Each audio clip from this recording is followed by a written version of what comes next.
The Harvard Graduate in Professional Student Government, HGPSG, and myself are thrilled to have you here today with us. And first, I welcome you, each and every one of you, to this evening filled with lectures the last. My name is Dolia Maya, HGPSG Vice President of Events Coordination, and recently elected Executive Vice President. I am also the founder and president of the Harvard Extension Entrepreneurship and Real Estate Association, as well as a board member to several Harvard-wide organizations. I'm also the guilty party for everything that goes wrong tonight. So yes, you can come back to me with all the feedback for improvement, and I will gladly take that. We're working extensively in improving every one of our systems so that next year we don't have to go through this again. But most importantly, my role here at Harvard is the one of being a student. I'm pursuing a master's degree in management at the Extension School, and soon have to go back to my doctorate degree at the GSAS. So I'm today representing two schools. But it's enough about me. As I welcome you, I welcome the range and breadth of backgrounds, disciplines, expectations, and contributions you bring to this occasion.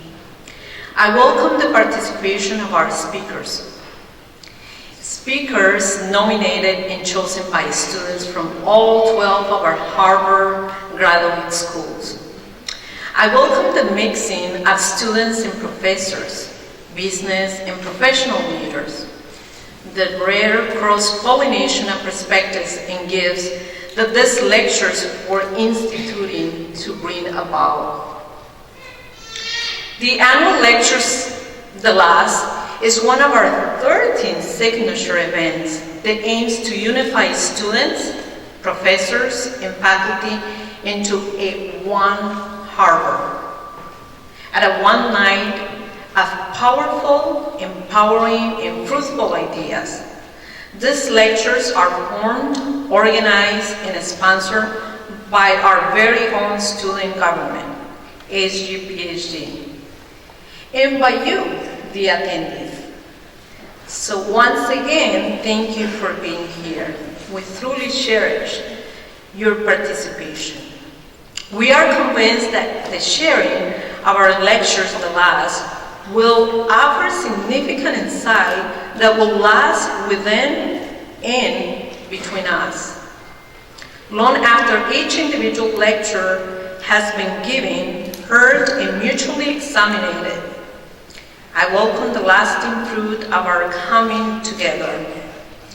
So, open your mind, your spirit, your attitude, and be ready for a fantastic evening of growth and fun.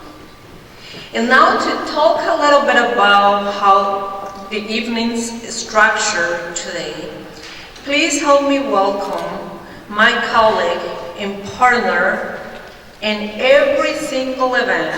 If you have heard about the masquerade ball and all of that, the two of us are guilty of that. My colleague is the Vice President of Social Events for HGPSG, and his name is Alex Rodriguez. Please help me welcome Alex. Hello. First things first, I'd like for you to give yourselves a round of applause for being here. If it wasn't for you guys, this event would not be happening, so thank you. Second, I would like to give a round of applause to our volunteers. They helped set this whole event up. Let's give it up for them. Finally, I would like to give a big round of applause to our sponsors, the Harvard Club of Boston, the Coop, Huai Shen Consulting. It would be impossible to have this whole event set up without them, so let's hear it for them. So, as for lectures that last, this will be broken down into 2 acts. The first act will have 7 lecturers and 2 performances. Each will be 7 to 8 minutes long. After the first act, we will have a 10-minute intermission. In the end of those 10 minutes, I will have a raffle here where we will pick 3 lucky winners to win some Harvard Club of Boston gifts, including 3 nights stay at the Harvard Club of Boston. After that, we will have Act 2, which will be 6 lectures and 2 performances, each the same amount of time. And after that, we'll have a 1-hour networking event for premium ticket holders. With that being said, I would like to thank you for being here and introduce our HGPSG president, Nila. Let's hear it for her.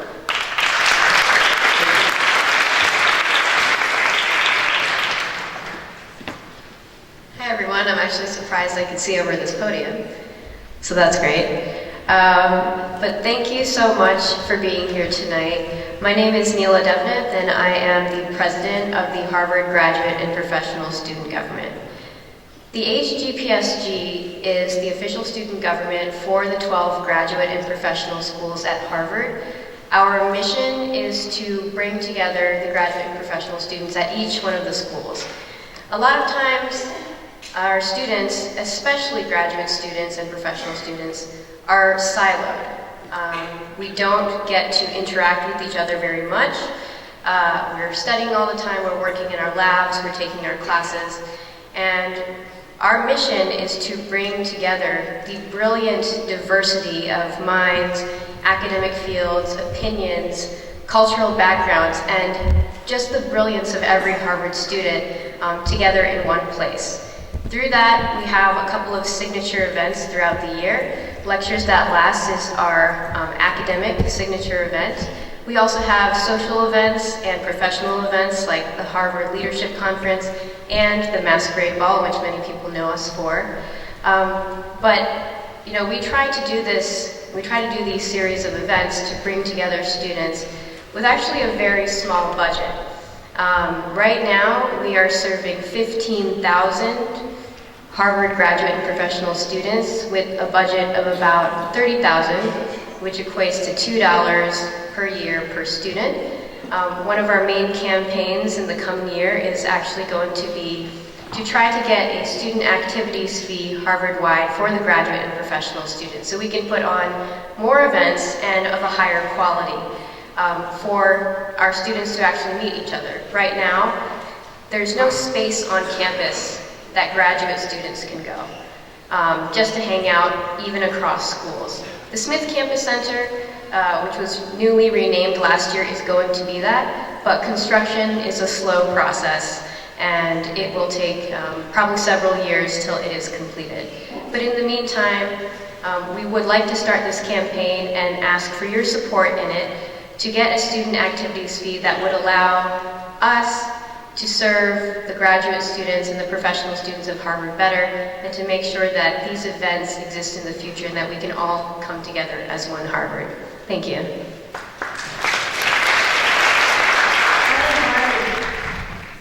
My name is Calais Bonet. I'm a dual doctoral degree student at Harvard School of Public Health.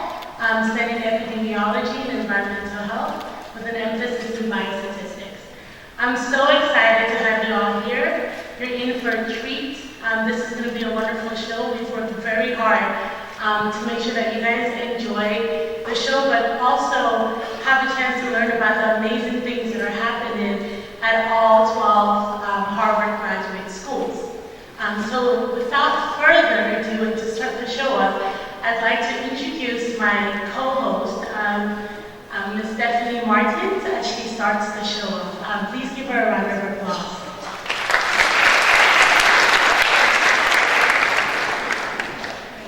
So much. It's a pleasure to see all of you tonight, and it's also an honor to be the co-chair of this event. So my name is Stephanie Martins, and I'm a bachelor's degree candidate at the Extension School, and I'm concentrating in government. So at this time, I would like to actually welcome the Harvard Glee Club. The whole group is going to be performing right now.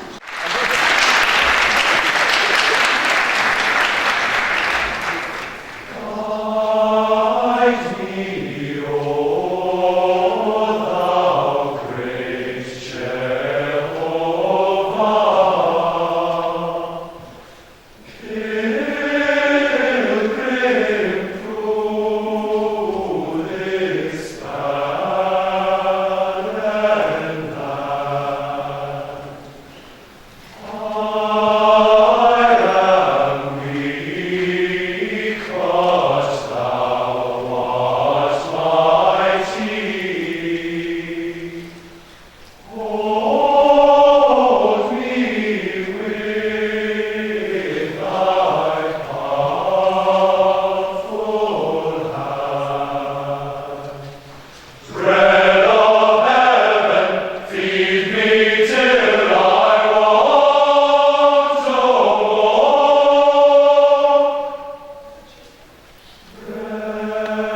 did an excellent job.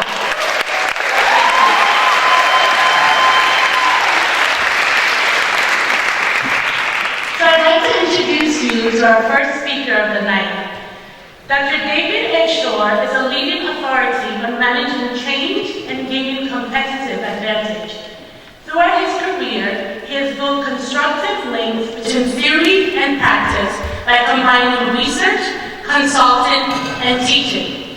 Dr. Shore is currently a lecturer at the Harvard Extension School and an adjunct professor of organizational development and change at the School of Business in Monterrey, Mexico. He has held visiting professorships worldwide, including Amsterdam, San Diego, and Shanghai. He has also consulted on 6 continents and has delivered more than 100 keynote addresses and workshops for groups in multiple industries. Shore spent 2 decades at my school, the Harvard School of Public Health, as an associate dean. His most recent book is Launching and Leading Successful Change Initiatives in Healthcare Organizations. In 2015, Professor Shore was recognized as a top thought leader in Trust by Trust across America. He was also the opening keynote speaker for the Harvard Leadership Conference. He will be speaking today about changing minds, profiling a change resistor. Please give a round of applause for Dr. David A. Shore.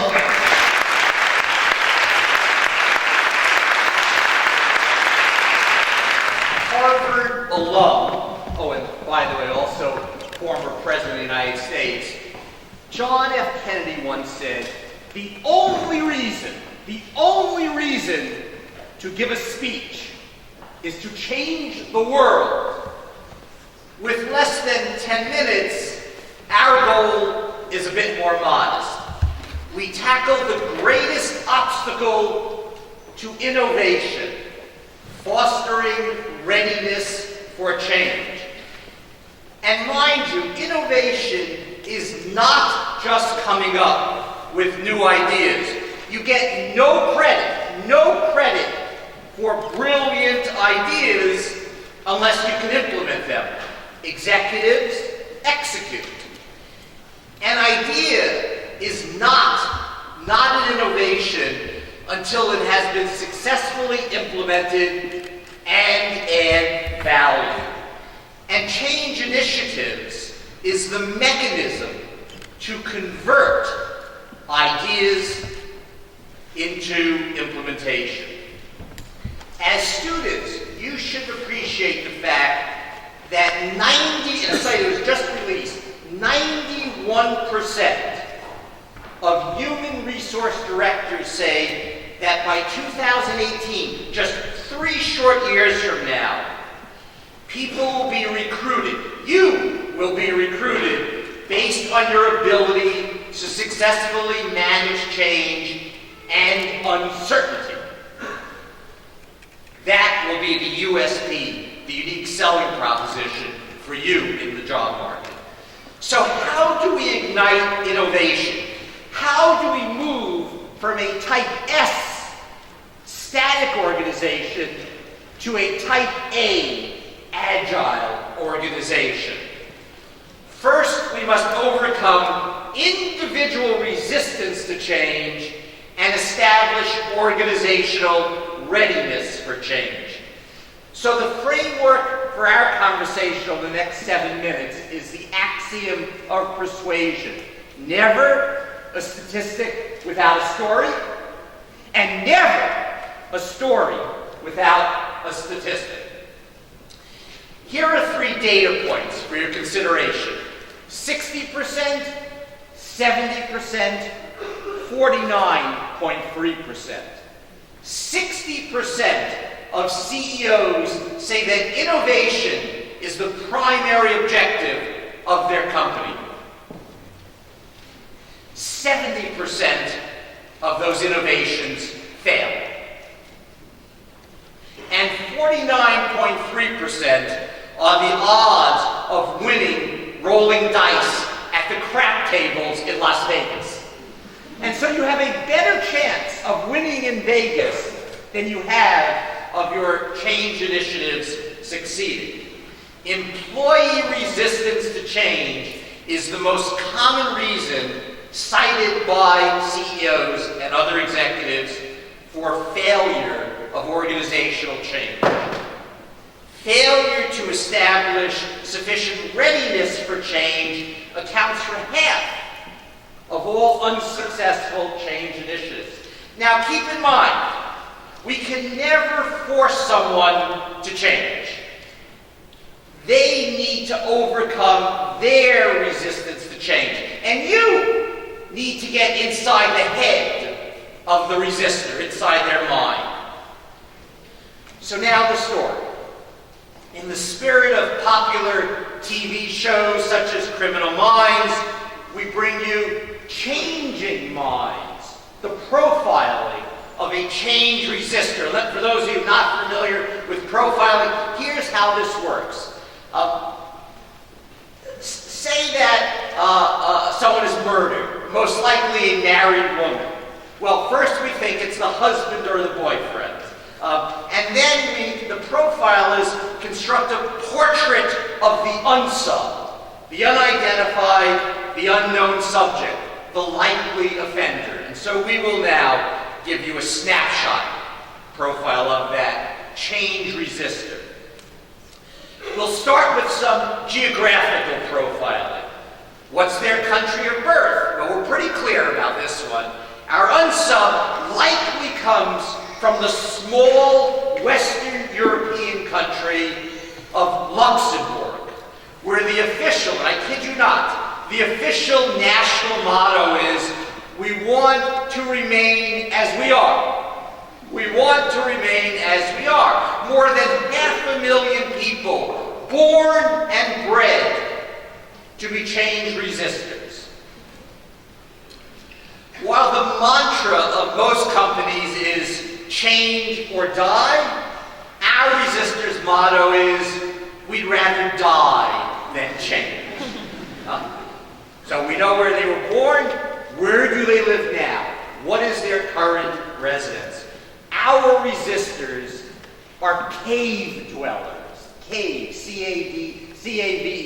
That is, they are constantly against virtually everything. Right? And you know this, as you've all observed. If you want to make enemies, just try changing anything. It doesn't matter what it is. You start suggesting a change, and before you can finish, they tell you all the reasons it's not a good idea here, maybe good elsewhere, but not here. We refer to this as the NIH syndrome, not invented here. The trap is a status quo trap, where maintaining the current situation involves the least psychological risk. Caves, like silos, are safe, secure, and insulated. The next obvious question is years on the job, their work situation. We're looking for someone who has likely been in the same company for 2.5 years, 2.5 years. The longer one has lived in a cave, that is, worked in an organization, the more resistant to change they are. What's their favorite subject in high school? Well, I think this one's pretty obvious. It's biology. And in particular, what we find is that they are huge fans of homeostasis. That is the biological process of keeping everything constant. Well, we need to get to the biggest one to identify our unsub, and that is phobias. Our unsub suffers from metaphysiophobia. These people often feel that they have no control over their lives due to constant change. And let's be reminded that it's very natural in the evolutionary process of humans to resist change. It's a survival instinct. When we change, we feel that we lose control. With the phobic, mind you, the fear is irrational, it's excessive, and it's constant. The phobia is caused by a triggering event, usually a traumatic experience with a previous change initiative, typically in their organization. They feel that they must do whatever is possible to avoid change. The phobic creates a comfort zone, a cave, if you will, and they're unwilling to come out of it. And finally, you might ask, what is their favorite book? What will we find them reading? Having heard of a pending change, there is a clear pattern that resistors follow. It begins with denial. Oh, I can't believe they're really thinking about this change. It must be a mistake. You must have heard wrong. It must be a rumor. And then they move from denial to anger. I can't believe they're making this change. How dare they do that? And then it moves on to bargaining. Well, maybe if we say we'll do this, or if we agree to do that, they won't make the change. And then depression, enormous depression and pain about this change. Does this sound familiar? In Kubler-Ross's wonderful, wonderful book, which I commend to everyone, on death and dying, she identifies 5 stages of grief. 5. But I gave you only 4. What's the 5th stage? The 5th stage is acceptance. This is where the change resistors diverge from the dying. Our resistors often don't reach the acceptance stage. So our profiling has led us to conclude that change initiatives fail because we go right to the initiative and neglect to solve for the change part of the equation. Remember, our unsubs are dangerous. He and she are a constant threat to your organization's lifeblood. That is your capacity to successfully launch, lead, and realize benefits from change initiatives.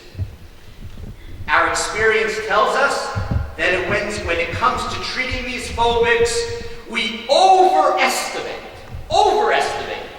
our ability to change others and underestimate our need to change ourselves.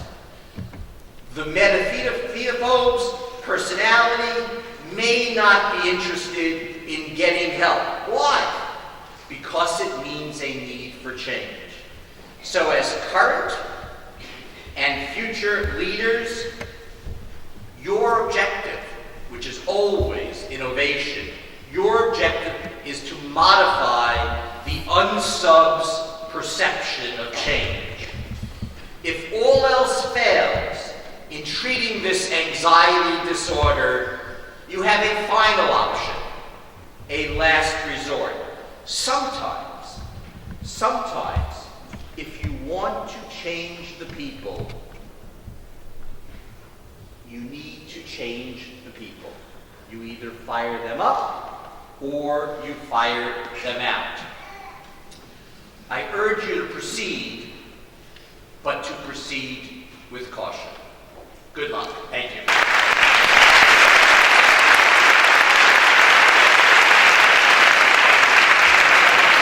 Our next speaker is an award-winning instructor at the Harvard Medical School who holds a master's in liberal arts, holds a PhD in psychology from Harvard's Graduate School and a JD from Harvard's Law School, as well as an MS in electrical and computer engineering from Northwestern University.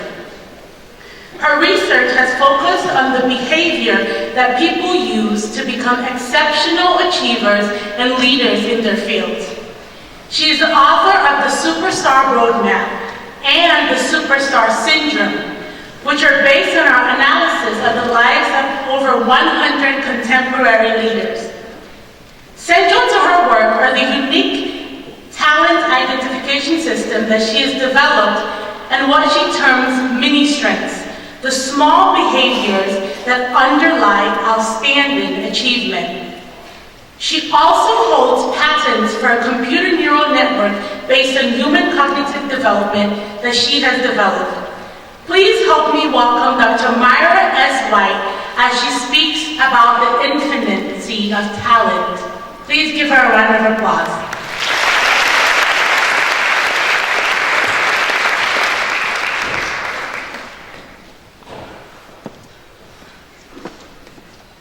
I'm going to talk about the fact that talent is infinite based on the research that I do looking at people who are top achievers. What I found is that we as human beings have an infinite array of talents that we can use to make the world better. The world, as you know, has a lot of crises today. We have endless wars, we have terrorism, we have climate change, we have excruciating poverty, we have diseases we can't conquer. So we really need all the talent we can find.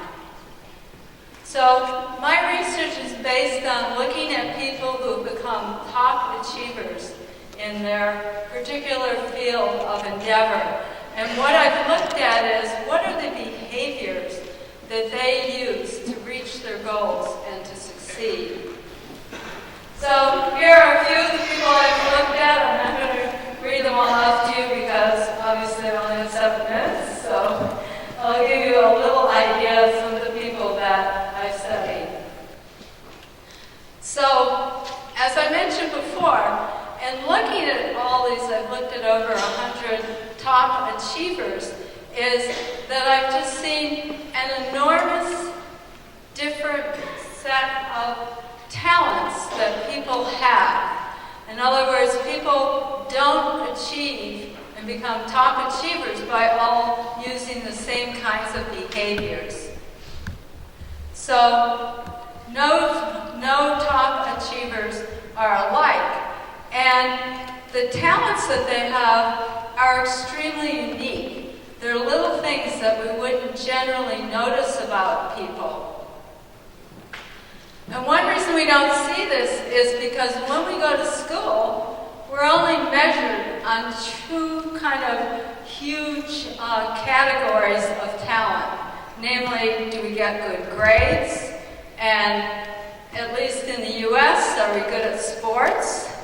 And that's the end of it. You're either talented in one of those areas or you're not. But what I found, we have many more dimensions of talent than those 2 large categories measure.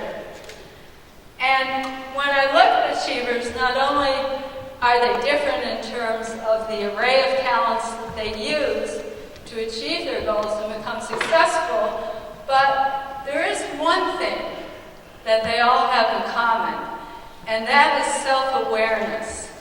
They know who they are, and they know the little things that they do really well. And they also know the things that they don't do well, and they tend to avoid those things and find other people to do them. So I want to give you a couple of examples of the kind of talents that I find. It's a picture of Steve Jobs, and here's Steve Jobs and Steve Wozniacki. And as you know, one of the things that Steve Jobs has, one of his little talents, is his ability to identify great engineering talent and people who could write good software. And that's how he happened to attract Steve Wozniak to design the first Apple computer for him, because Steve Jobs was very well aware that he was not a great engineer, he was not a great software developer. The other kind of talent that I've seen in Steve Jobs is very good at designing visual displays. So they lead the eye, and they make it really easy to use the computer systems that he develops. So another little small talent that we generally wouldn't think about. Another person I've studied is Oprah. And I should mention that I studied people from all different kinds of areas. They didn't have to be necessarily academics. There are a range of people. One of the things about Oprah is she has this amazing capacity to instantly connect emotionally with people. And this is what made her show, her talk show, so popular, because people would come on her talk show and she would make them feel so comfortable and so connected to her that they would open up and tell these things about themselves on national television that people normally wouldn't reveal. And the other amazing thing was she not only emotionally connected instantly with the people who came on her show, but with the audience. People in the audience felt like she was their best friend when they were interviewed after a show. And they would say things like, well, Oprah always asks all the questions I want to know. Another one is Richard Feynman, who received a Nobel Prize in quantum electrodynamics. And one of the interesting things about him was he had great motion vision.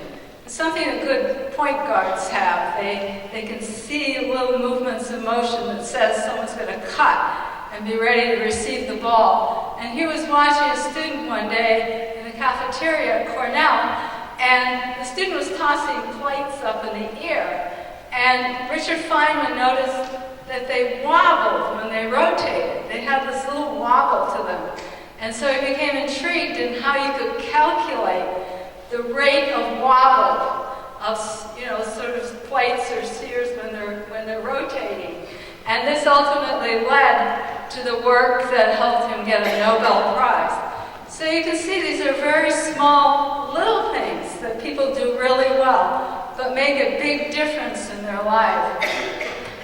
So I want to talk about one more thing, and that is about Temple Grandin, because we often miss the talents that people have due to our limited ideas of what talents really are. Temple Grandin is a professor at Colorado State University, and she's world-renowned for her design of animal holding areas. But the amazing thing about Temple Grandin is that she has autism, and she's hypersensitive to sound and to visual stimuli. And the other thing is that she thinks in pictures. So when she was a child, it was very hard for her to learn how to speak, because the only way that she could understand abstract words was to, like a word like under, was to visualize crawling under a table. But she used these special, what many people would call a deficit. She turned it into a series of talents when she used her hypersensitivity to sound and visual stimuli. When she started to design animal holding areas, she realized that livestock, and particularly cattle, animals like this are prey animals. So if there's a slight change in shadow or light, they think that they're about to be attacked by a predator and eaten. And Temple Grandin was able to understand that and also be able to design the animal holding areas in a way that would make animals less anxious when they were in there, because she could see those slight changes in light and shadow, and she knew the experiences that made her anxious too. So I think to solve the world's problems, these great problems that we face, we really need to expand our ideas of talent and to realize that we as human beings are amazing in a way, and that we have all these amazing little things that we do really well. And I hope that each of you will think about all the amazing little things that you can do, and also be aware that the amount of talent that people have is infinite. So I look forward to you all going out and doing great things. Thank you. So next, we're going to welcome Dr. Christopher Taggart. Dr. Taggart is a recent graduate of the SJD program at the Harvard Law School. His dissertation was about the normative foundations of law and economics. His current research concerns topics in criminal law. He holds a PhD in philosophy from the University of Notre Dame, which is reflected in his application of analytic philosophical methods to legal issues. After working for 3 years as an environmental regulatory instructor for Lion Technology, Inc., he earned his JD from Yale Law School. Before coming to Harvard, he practiced law for 3 years as a general litigation and environmental law associate at Arnold & Potter LLP's New York City offices. Dr. Taggart is a lecturer on law at the Harvard Law School, and he teaches courses on law and philosophy at the Harvard Extension and Summer School. Please join me in welcoming Dr. Taggart as he speaks about minds, brains, and legal punishment.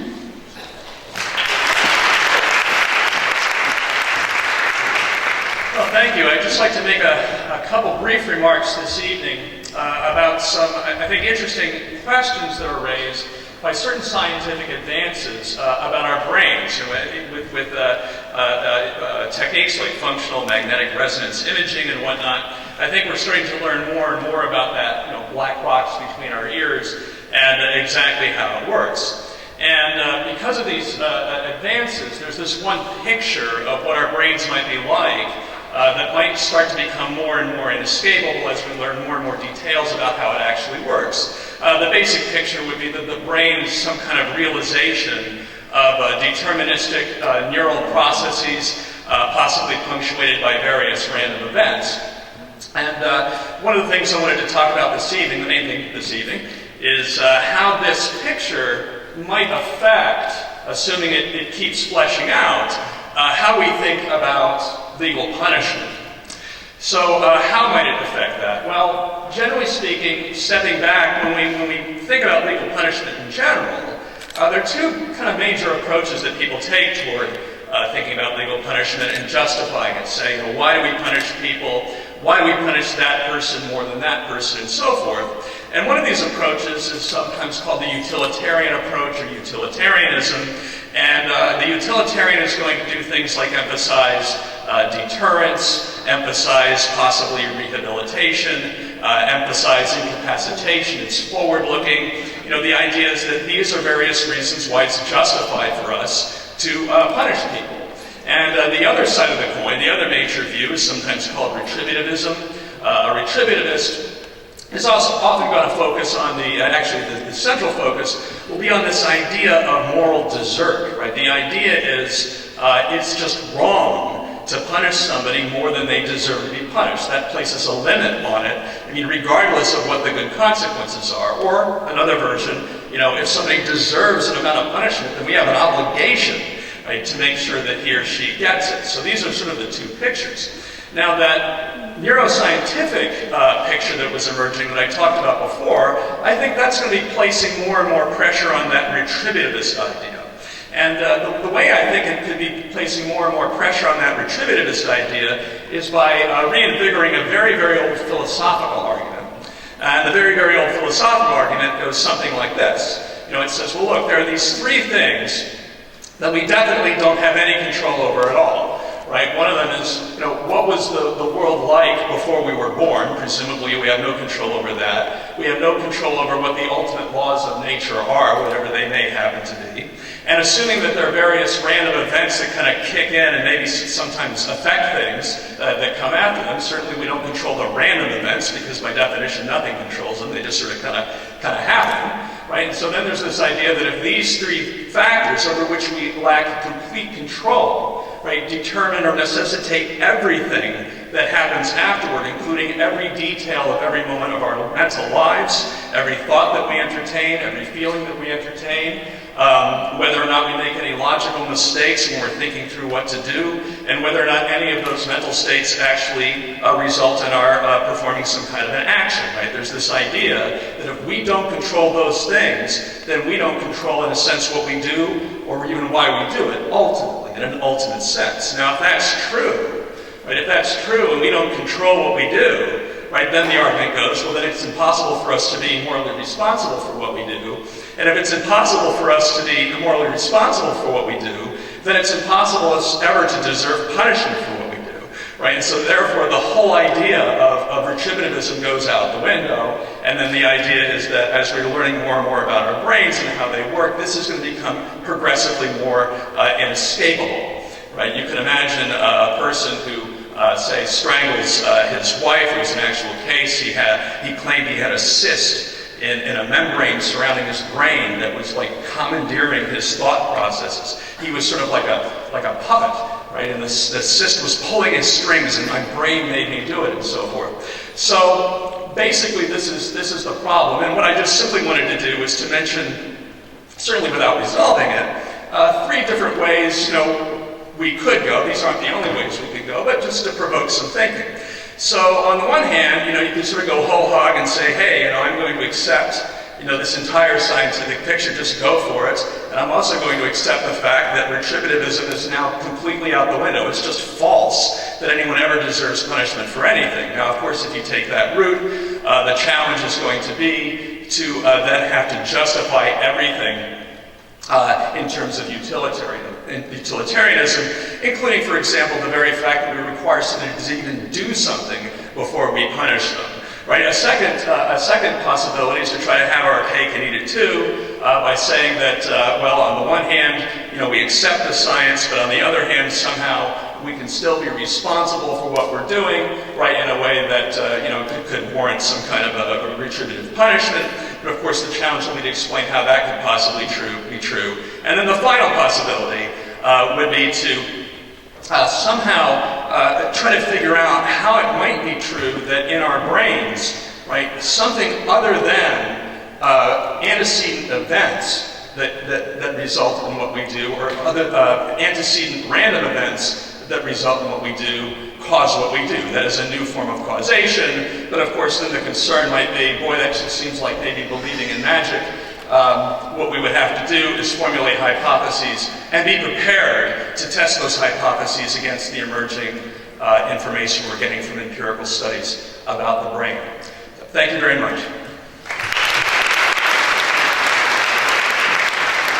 Our next speaker is a professor of public policy at the Harvard Kennedy School and co-founder of the Harvard Decision Science Laboratory.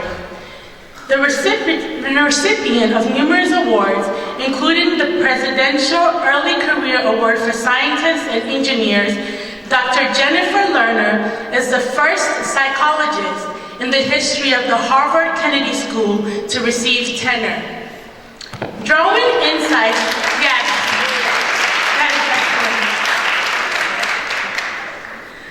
Drawing insights from psychology, economics, and neuroscience, her research and teaching address human judgment and decision-making. Together with colleagues, she has developed a theoretical framework that predicts the effects of specific emotions on specific judgment and choice outcomes. Applied widely, the framework has been especially useful in predicting effects of perceptions of risk, economic decisions, and attributions of personality. Across all areas, her research aims to expand the evidentiary base for designing policies that maximize human well-being. Outside of academia, Dr. Lerner consults for a variety of organizations, including the U.S. Army Special Operations and the United Nations. Please give her a round of applause as she talks about emotion and decision-making.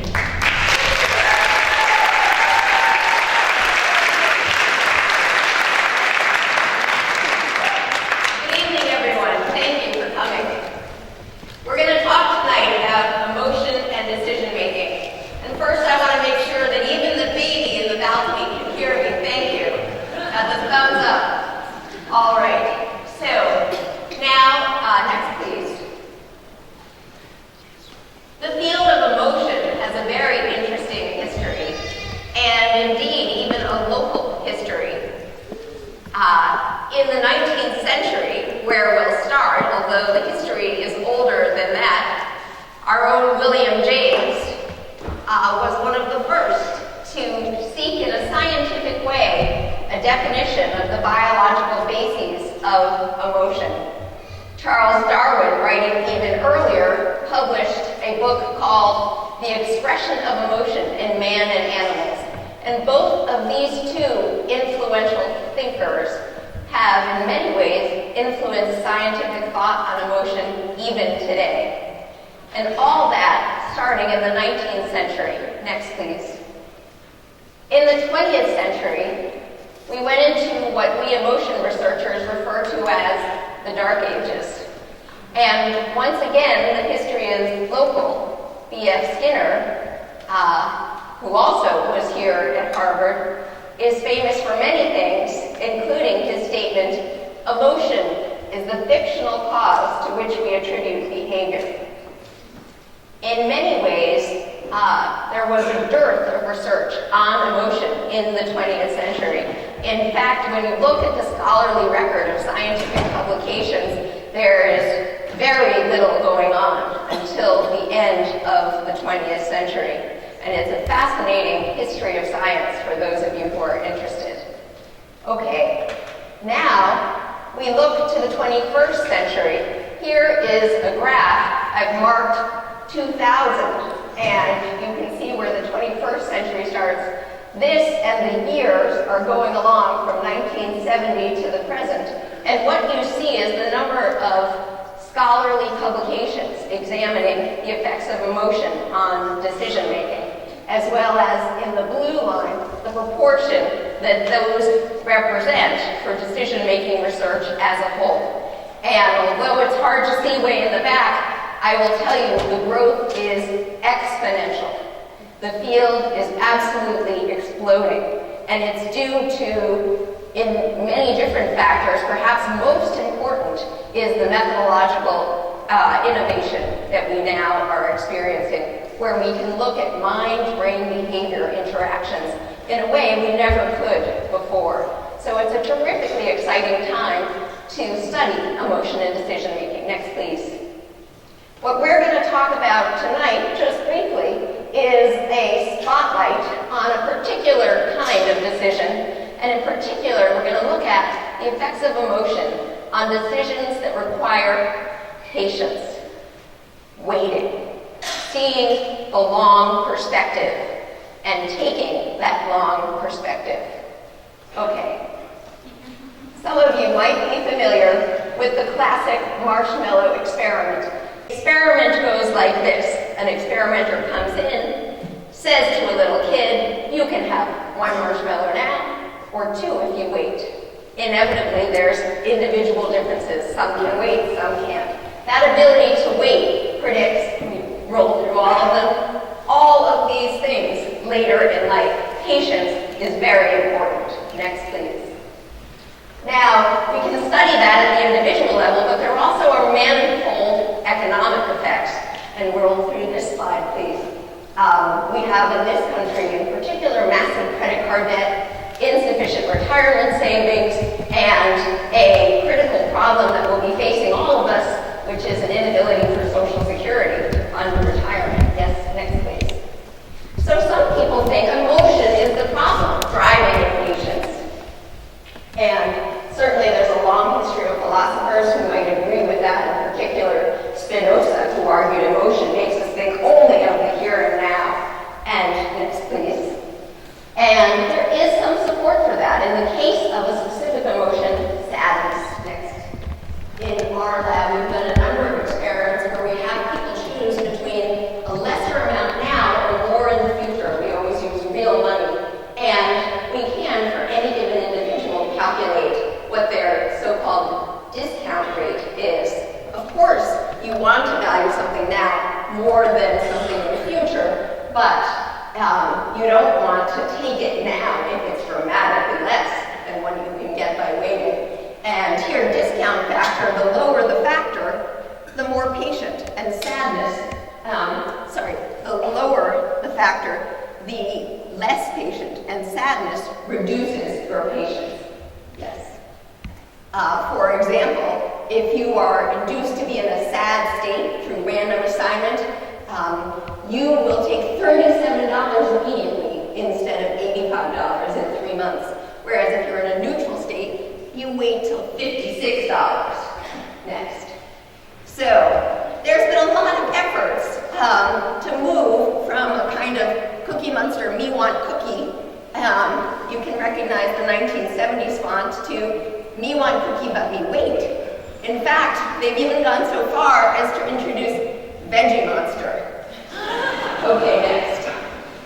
But the thing is, we can't just control our emotions so easily. Humans are very bad at emotion suppression. Next, please. You see that we get these ironic spikes and unwanted things, like when we're trying to suppress disgust, we get all these eye blinks. Unwanted ironic spikes. Next, please. So, the question is, even though emotion is sometimes the problem, can it also be the solution? Next. There are social functionist schools of thought about emotion, meaning that emotions also help us solve critical problems and take advantage of opportunities. Next, please. In particular, gratitude is different from sadness in that it focuses us on others rather than self, gain versus loss, fullness versus emptiness, positive versus negative. Next, please. And it's opposite in that, for example, sadness, we think of ourselves and then we pay more to get things. And gratitude, we reason, is opposite. Next, please. So in our experiments, we're delighted to find that actually inducing an emotion leads to financial patience. And when people are in a grateful state, they actually make more financially sound decisions than when they are in a neutral state. And so, in this case, emotion is the solution. Next, please. So, Hume said, reason is and ought to be the slave of the passions. In other words, we should always go with emotion. Next, please. And those kinds of generalizations are less useful. Instead, we need to focus on understanding the underlying social cognitive neuroscience of each emotion. Here you see neutral versus sadness with the amygdala light up in some of the studies we're doing right now in financial decision making. Next. So we now plan to take these effects to scale. Next. And we are working with national retirement savings companies to help people make better decisions when they're planning their financial futures. We actually just reached an agreement today to do gratitude inductions. Next, please. Thanks to my colleagues. Next. Thanks to funding sources. And next, thank you to all of you.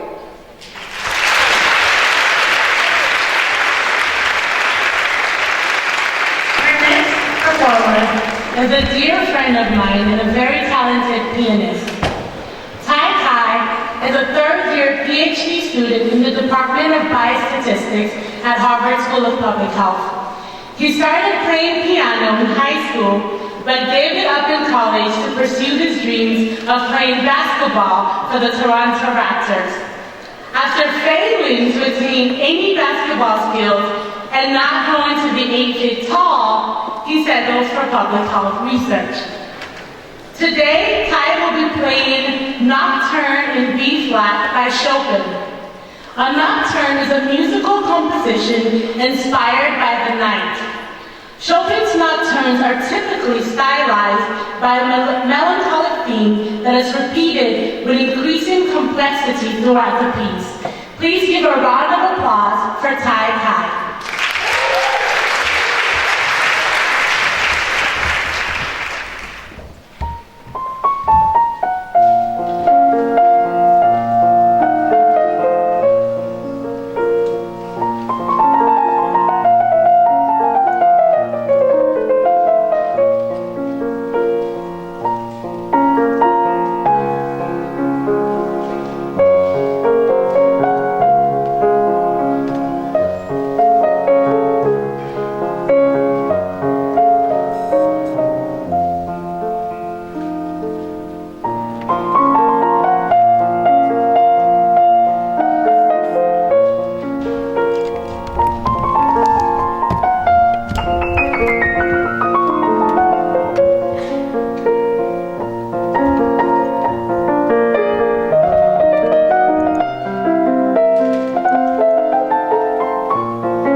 Public Health. Dr. David Hemingway is a former James March Visiting Professor at the University of Vermont. He's Director of the Harvard Injury Control Research Center and former Director of the Harvard Youth Violence Prevention Center. Dr. Hemingway received the Excellence in Science Award from the American Public Health Association and fellowships from the Pew, Soros, and Robert Wood Johnson Foundations. In 2012, he was recognized by the CDC as one of the 20 most influential injury and violence professionals over the past 20 years. In 2013, he received a Commissioner's Commendation from the Boston Police Commissioner for exemplary services to the people of Boston. Dr. Hemingway has written over 180 journal articles and 5 books, including While We Were Sleeping, Success Stories in Injury and Violence Prevention. Dr. Hemingway has received 10 Harvard Teaching Awards as well. Please welcome him as he talks about the public health approach.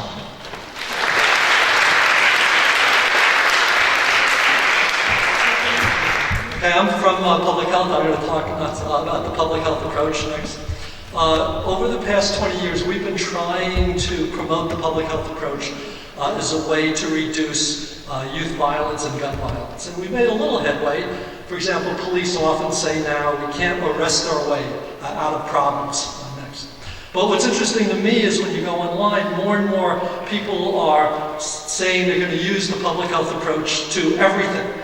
Not only for every disease and for every injury, but we're going to use the public health approach about bereavement, bullying, climate change, cybersecurity, education, fracking, homelessness, justice reform, malware propagation, I guess because there are viruses, obesity, parenting, and so forth. And I don't quite understand what they think the public health approach is, so I thought today I would talk about what I think the public health approach is and talk about 5 key aspects. First aspect, I would argue, go back, is about prevention. This is the key. You're trying to prevent bad things from happening, and it turns out it's often best to prevent upstream rather than wait until the last possible moment. And I think public health is great because it says, let's step back and think of all the different ways we can do to prevent the problem. Secondly, the public health approach is about populations rather than individuals.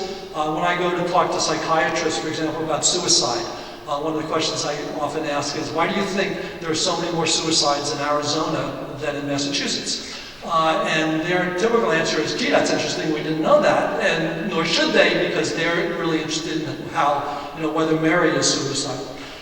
And then I say, well, why don't you guess? And they always guess, oh, it's something about, mental health issues because the son or the immigrants or something.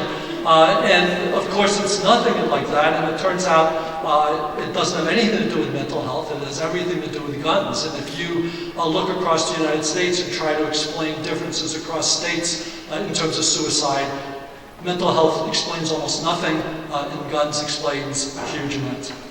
Next. Public health approach is really a systems approach, and what you're trying to do is create a system so that it's easy to stay healthy. Currently, often we have a system where it's hard to stay healthy, and not surprisingly, a lot of people don't stay healthy. But if you create a system where it's easy, then people stay healthy. Fourth, public health is broad and inclusive. You try to get everyone involved in terms of prevention. And this really is everyone. It's clergy, it's physicians, it's hairdressers. We work with everybody. Let me tell you next the story that we in injury prevention tell our grad students over the campfire so that this story can be passed on from generation to generation. And it's a just so story, meaning it's about 90% accurate. Motor vehicle injuries has been considered a tremendous success story by the CDC.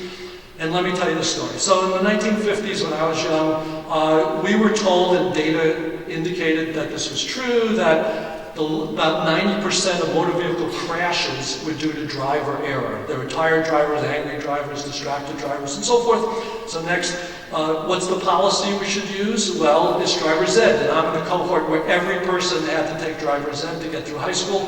And what we know now, of course, is that driver's ed does nothing really to reduce fatalities and just tends to let people drive sooner and die younger.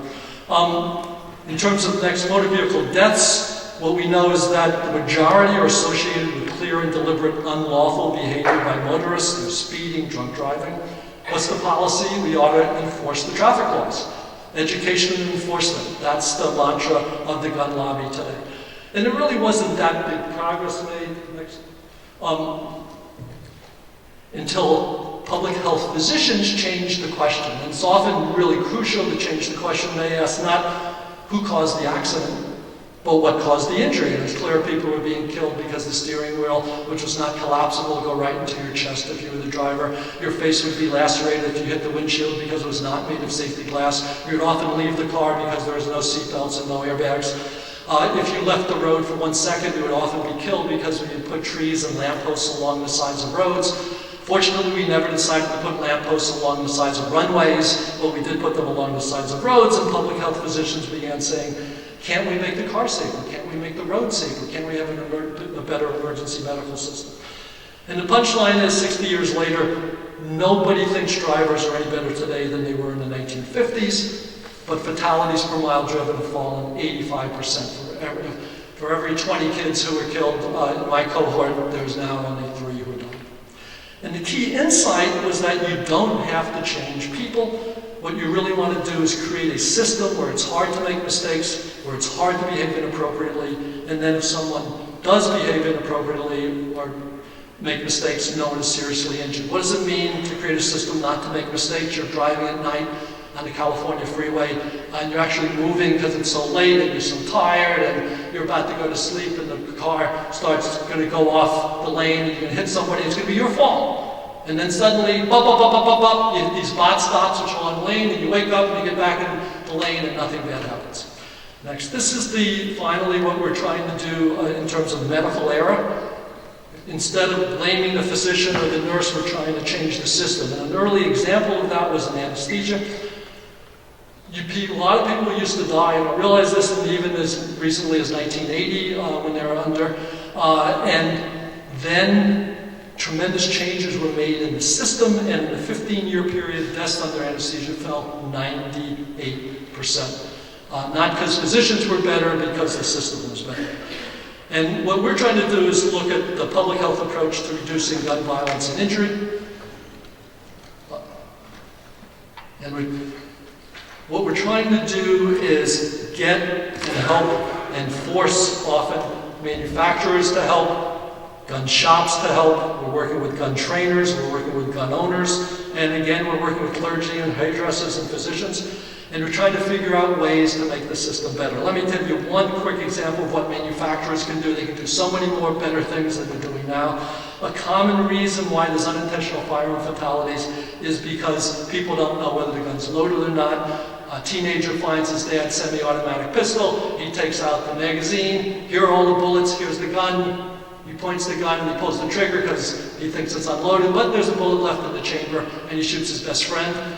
We can blame the kid, we can blame the parents, or we can solve the problem, which is just have manufacturers make semi-automatic pistols. When you take out the magazine, the gun won't shoot. There's lots of things we can do to change social norms. We want to make certain things illegal, but mostly we want to make things immoral. One of the many things we want to change is selling a gun to a stranger without a background check. Many people do this, and it's just should be considered an immoral thing to do, to sell a gun to a stranger without a background check. From public health, we have a great deal of optimism, even in this area, contentious area of gun violence. And why is that? It's because the public health approach has been so incredibly successful. We've had such incredible successes in the last 100 years in terms of tobacco control and lead poisoning and so forth.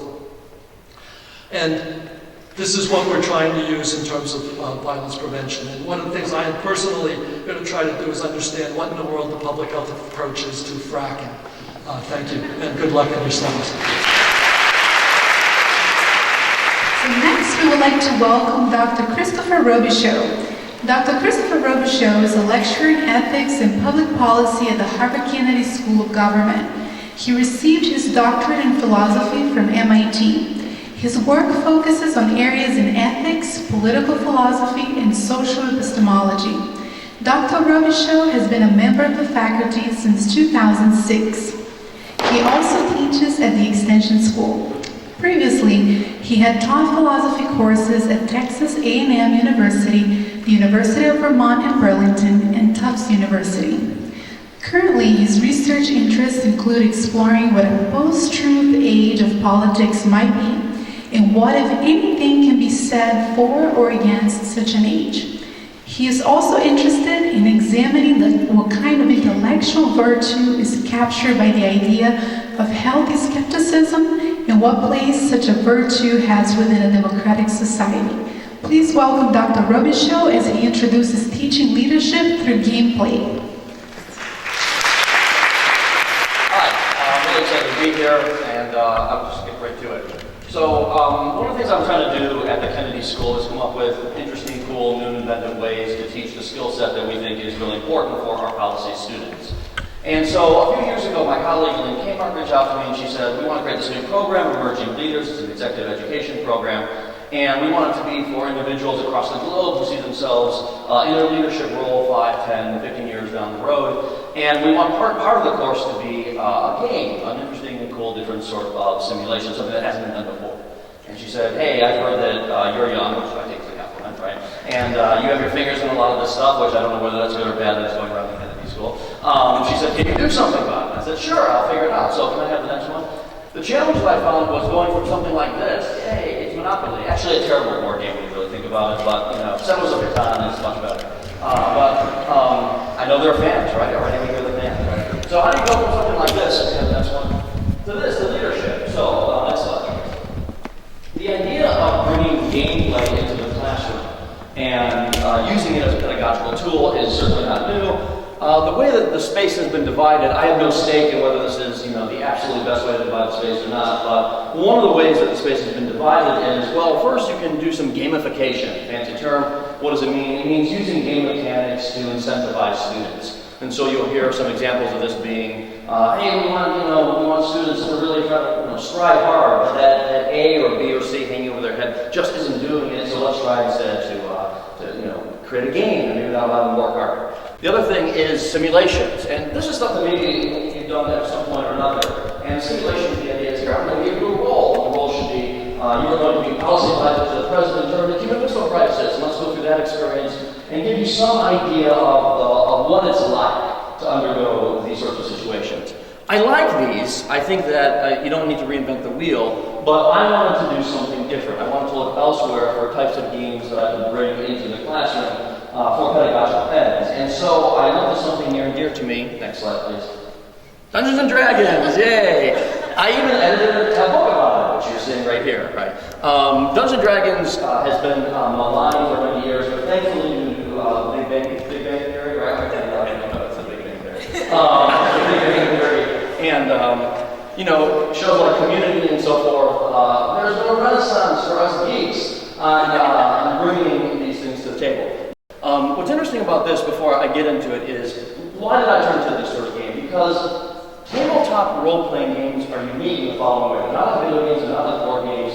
What they involve is some kind of a game master sitting at the table with a group of players, and it's structured improvisation, right? So you paint a scenario for someone, and that person in the group has to say, all right, well, we're going to try to do this, we're going to try to do that. It's open-ended. There's no edges to the board. There's no algorithm that says you can't go any further. I like this idea. I said, that's exactly the sort of thing that might inspire some interesting moves when it comes to leadership. Rather than giving someone a set of options and saying, you must choose these options, you create something where the menu is open. They will not be able to go back and say, hey, I would have done something better if you just given me more choices. No, it's entirely on you. So what I did is to create a simulation for emerging leaders that's not done elsewhere that tries to bring some of the lessons learned from tabletop role-playing games. And what I want to do in my remaining time is just walk you through some of the basics of that simulation game. And so we can have the next one, please.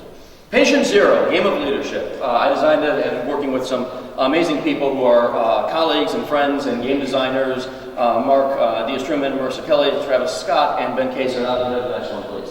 So what's the purpose of this? So as I understood it, it's to challenge students to confront and reflect upon some of the difficulties groups face during a significant crisis by providing highly uncertain scenarios without clear lines of authority or process, the resolution of which often requires students to face significant ethical dilemmas. And I was really interested in making sure that showed up as part of it. Next one, please.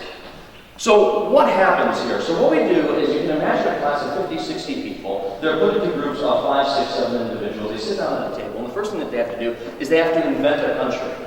I can't tell you how important this is for a simulation rather than just handing them a country. Hey, you're Brazil, congratulations, right? There's too much baggage that comes along with that, right? It's much better to have them sit down and invent a country.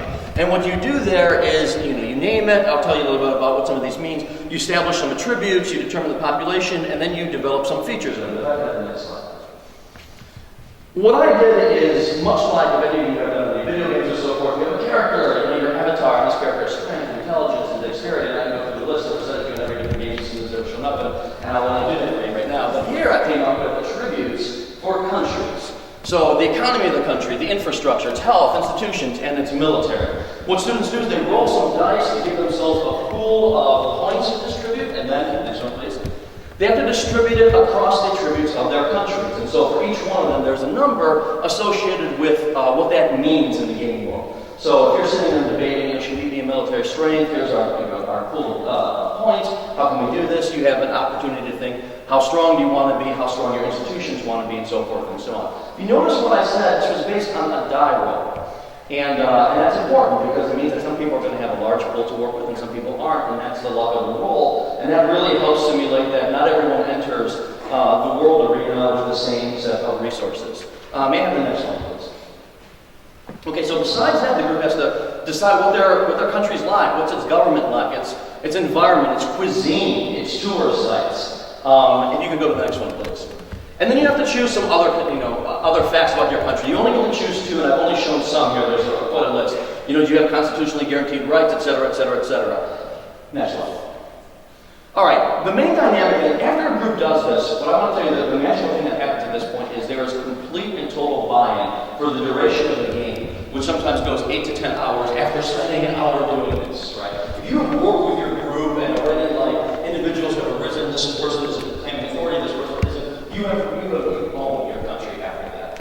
And this is a crucial dynamic, because then you understand advertise what I use. It's the Apocalypse World Game Mechanic by Lucy Baker. If any of you are Brooklyn geeks, you'll know what I'm talking about. The idea here is we give students an event, they craft their own policy response. It can be as elaborate as they want. The doors are open, and we resolve what happens. Next, please. I give them a zombie apocalypse. Right. I do this on purpose because, look, when you get a group of individuals from all across the world together and you want to teach them leadership, one of the things about leadership is it's not a technical solution. This is not teaching people how to go through a standard operating procedure. I need to throw something at them that they've never experienced before. Hopefully it'll always be true that they've never experienced this before. It's a zombie apocalypse. The DOD already has a plan in place for a zombie apocalypse. I'm not kidding. And the CDC uses zombies to help talk about pandemics. They have they come up with a policy solution. They deal with this as it unfolds with the game master helping to narrate what happens next. It's a rich dynamic experience. Last one, please. That also uses dice to resolve policy solutions. You can probabilify how well your policy will work based on what strengths of your country that you're using, but there's some randomness there, which is meant to really teach an important lesson. You might have the best policy solution out there, but it doesn't always unfold the way you want. See Obamacare, for an example, right? It's going to work, but sometimes it's going to punch you in the face along the way. I can't tell you how important it is to bring that lesson home to students. This goes on for hours. It's been a rewarding experience. I've been teaching it for years now. Students in general seem to have a really great time with it, and I just wanted to tell you that I think that this is a really awesome way to improve learning and to bring new stuff into the arena. So thank you very much.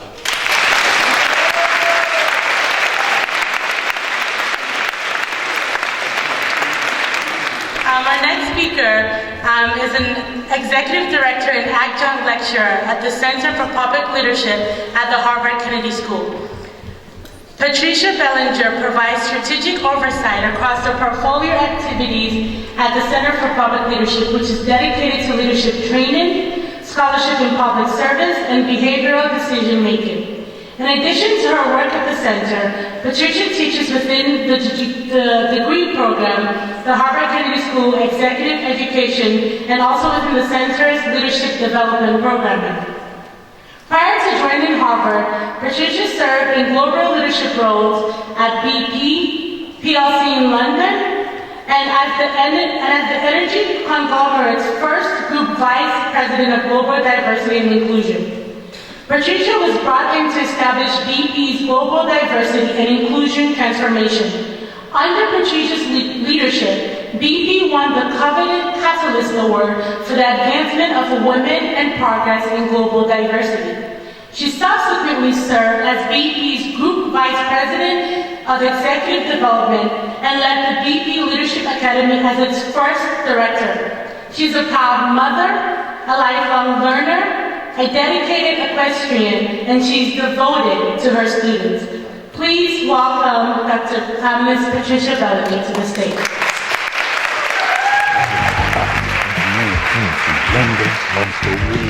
Oh, hey, Linda, I want to introduce you to Ron Burgundy. Linda Jackson, how are you, my friend? Ron. What? This is Linda Jackson. Hello, Mr. Burgundy. Oh, black. The word black. Hello, Mr. Burgundy. Black. Pretty funny, right? When I first saw this trailer, the whole movie theater roared with laughter. All the black people laughed, and all the white people laughed. Everyone in the theater laughed. Because we all recognized ourselves, or at least our secret beliefs about what the other thinks. And in that moment, I received this confirmation about my own deeply held belief that when I walk into a room in America, those power-charged rooms, boardrooms, leadership meetings, faculty meetings, the first thing that people see about me is my race. They see black. In London, where I lived for a long time, I always felt people focused on my gender first because there aren't as many women in power in the UK. I believe that when a concept enters our lowest common denominator, national humor, Will Ferrell, it's real. And we all laugh because it's outrageous. I think it would be so much easier if only bad people did bad things. It's much harder when good people do bad things, and even more difficult when they're unaware of these acts and oblivious to the unintended consequences. I want to talk to you about implicit bias. Implicit bias, how it affects us all, and what you can do about it. An implicit bias is a positive or negative mental attitude towards a person, a thing, or a group that a person holds at an unconscious level, outside our conscious control. Not like the cyst in the brain, but our implicit biases are learned from the society in which we live, from the micro messages we receive throughout our lives. My good friend, the brilliant Professor Mahzarin Banaji, has made tests to assess implicit bias widely available through the project Implicit website. And like tens of millions of people before you, I urge you to take the implicit association tests to discover and confront your own hidden biases and how these can affect your behavior. There are too many types of biases to list, but I'm going to focus on a few negative biases. Let me give you a few examples. Age. Countless young women in my classes have told me they've worn glasses at work that they didn't need to be seen as older and more serious. Ethnicity. One of my Lebanese students was profiled at an airport, pulled out of line, and harshly questioned until the officers heard his incredibly posh British accent, apologized, and returned him to the line. Chicago and LA-born Asian American students are continually complimented on the quality of their English. Sexual preference. One of my students was named UK ambassador to an African nation. She asked me to help her think through how she could move the needle in a country unfriendly to LGBTQ rights as a lesbian and representative of the government. Race.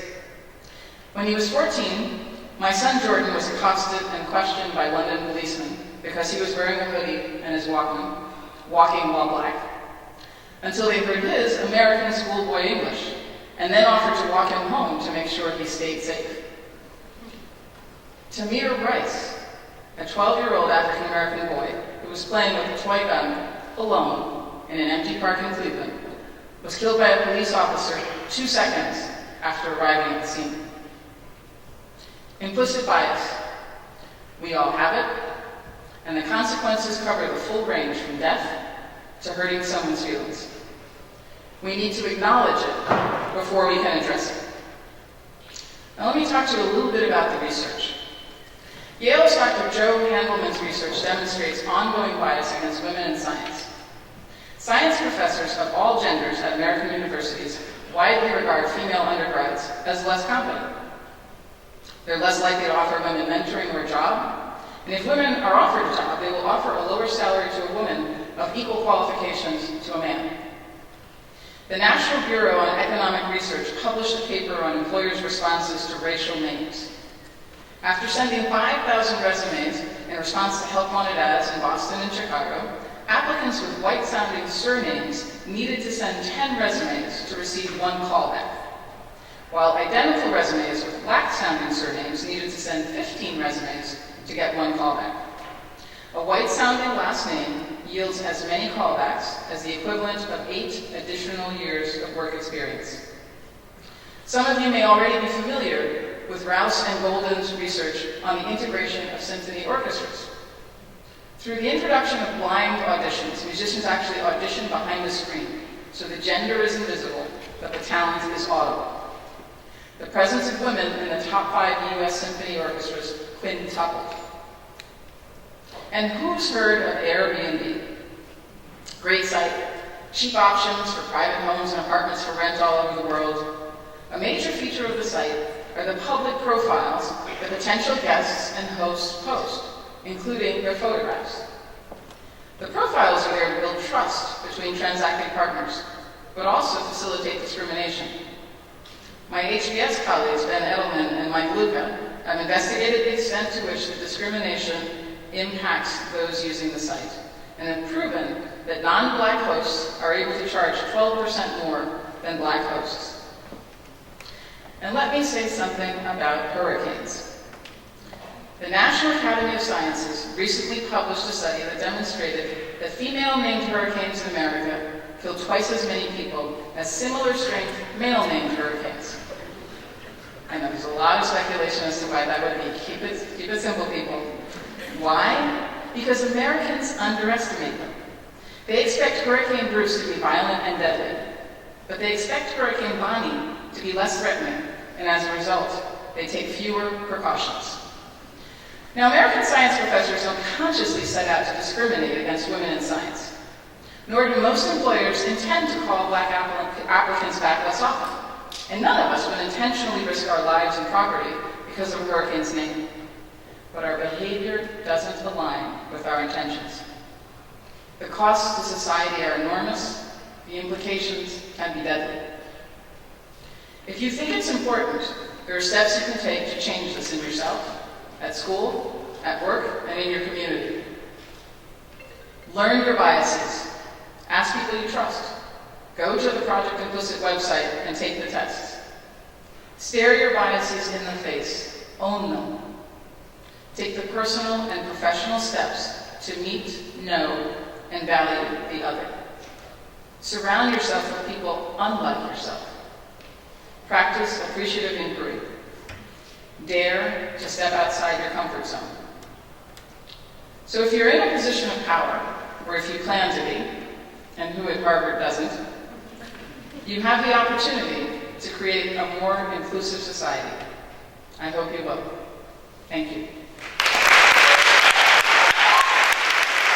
This has been amazing. This has been educational. This has been everything that I expected it to be. Now, I am going to start off with the raffle. I'm going to say a few names right now that we randomly picked out for Harvard Club of Boston gifts. So, the Harvard Club of Boston has been sponsoring us for all of our events and has been making sure that we can set these events up at a price that is affordable for students, in this case free. So on top of that, they also sponsor gift packages for us. Now we randomly picked a few names as up a raffle to give some prizes for them. We have Svetlana Lurik. There you go. Svetlana has won an overnight stay at the Harbor Club of Boston with a free parking pass. You can come up here and get your gift. Let's give her a round of applause. I'm so happy that I picked up extra names just in case. Here you go. Just walk over to the Harbor Club of Boston table, and she'll give you the gift. After that, we have Juan Domingo. Oh, whoa, okay, two people are here, perfect. What's your name? We have Kelvin Lim. Let's give her a round of applause. Kelvin Lim has won a $100 gift certificate to Harbor Club of Boston's Grill Bar. I've had dinner there. Sorry about the first time. It's great. Jose Ray, a round of applause. Alright guys, well, so if you guys want some more information about the Harbor Club of Boston, they have a table set up right over there. They have discounts for students and all types of specials to have us join them and just have a great time at the Harbor Club of Boston. If you guys haven't been there, I really suggest that you stop by there. It's a great place to network and meet Harvard alums and Harvard students. Thanks, guys. Thank you, Alex. Thank you guys for remaining here. We have so much more for you.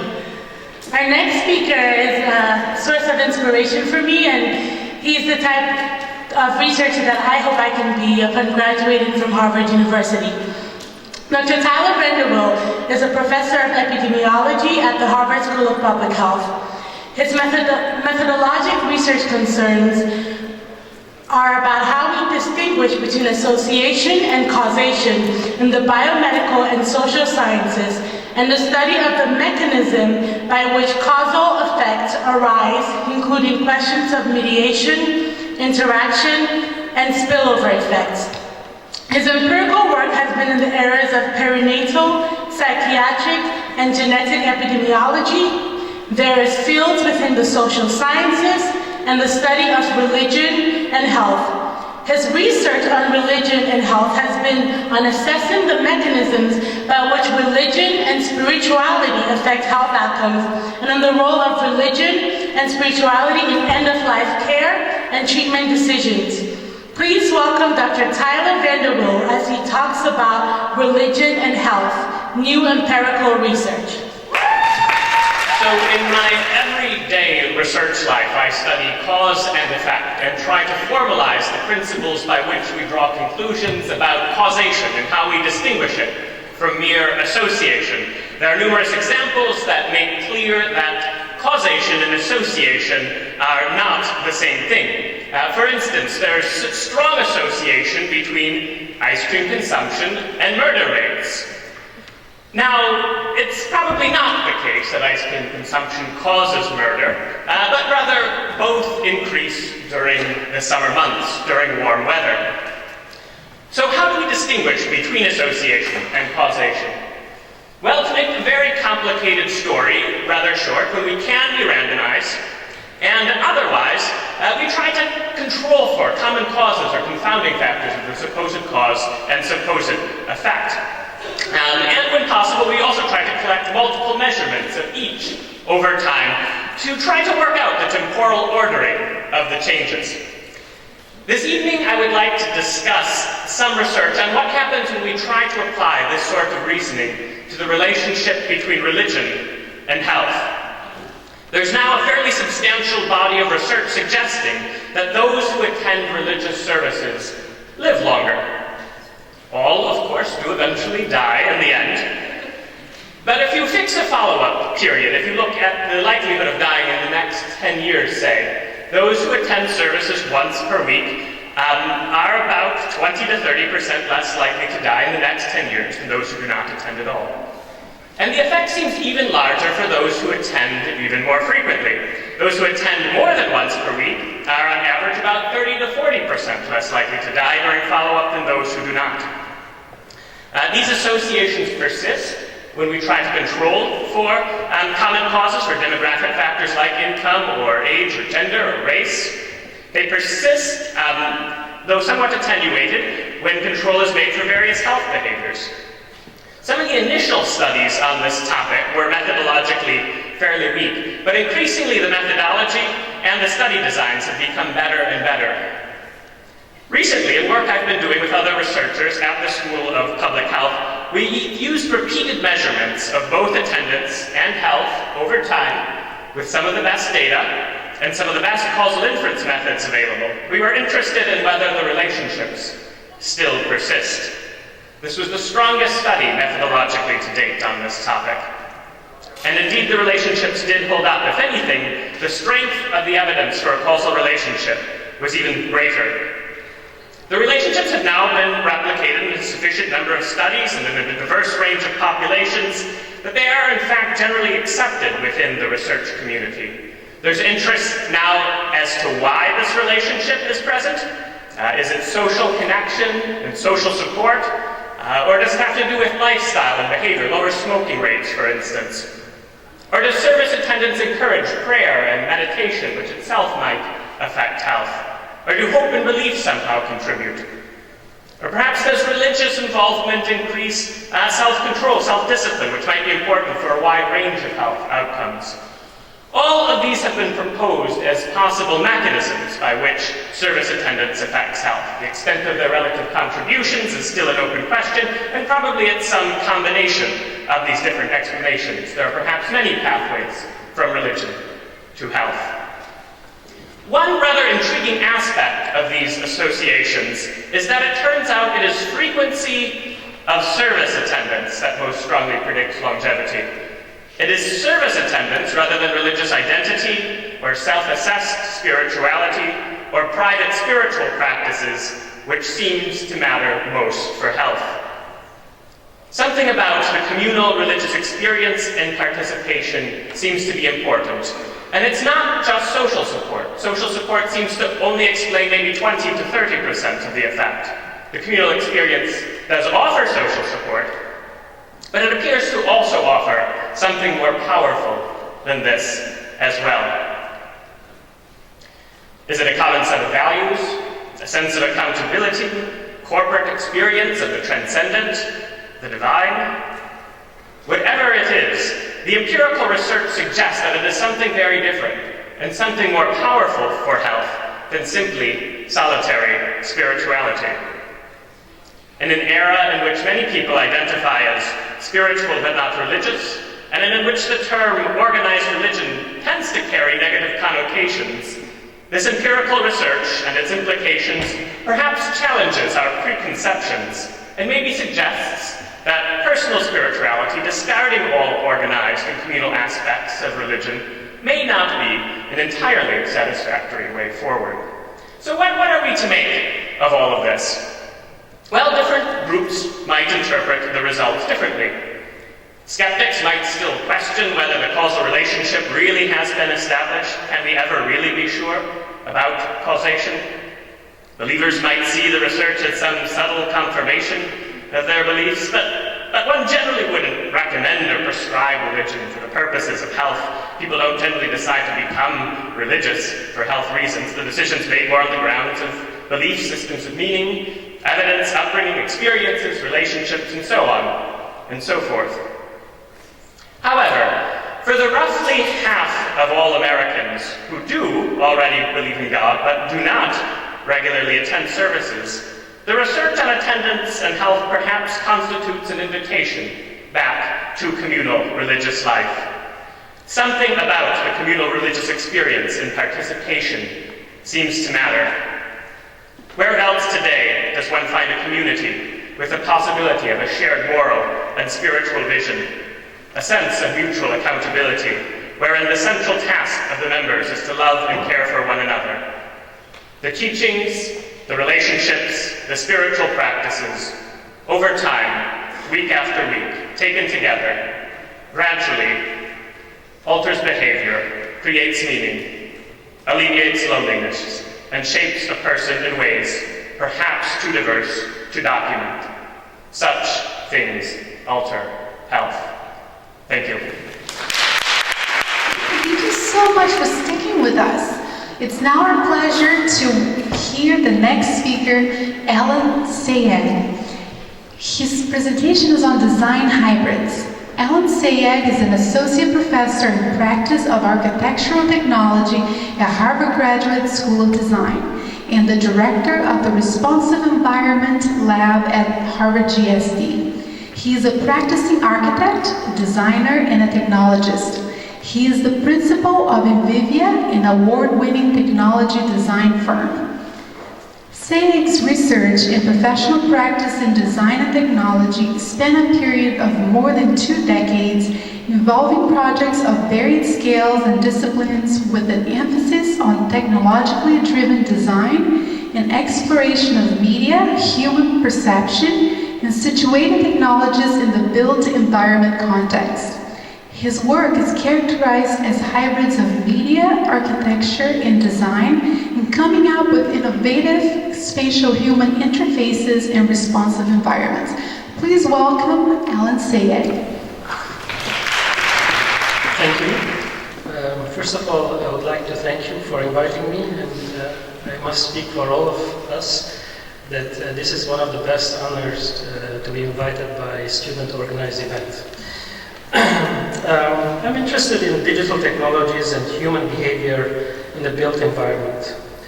I literally like to mix and play with these elements to understand the environment to come up with solutions. To illustrate this, in the next few minutes, I want to talk to you about some hybrids.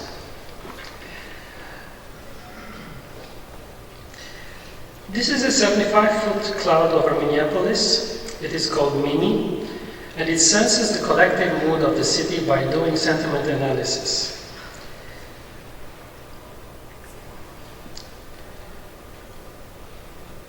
These feeds come from a 1-mile radius circle and the clouds being in its center.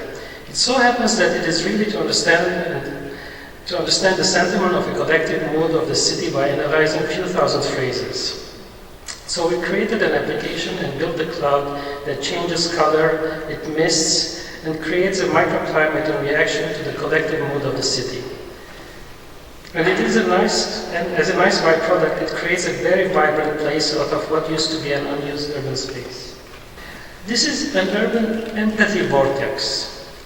If any of you don't know what an urban empathy vortex is, it looks exactly like this. It is a 3-story tall wooden vortex structure on a circular patch of forget-me-nots. This is in the center, in the city center of Copenhagen. It is being erected as we speak. Basically, it is an attempt to understand the notion of collective empathy. And this coincides with the 100th anniversary of the Armenian genocide that is being commemorated this month. This is a research project on the food systems in the northern Italian city of Bergamo. This project here is to get inspired by the idea of technological glitches and what a glitch in its true meaning is. A temporary break in a system that can help us come up with new design ideas.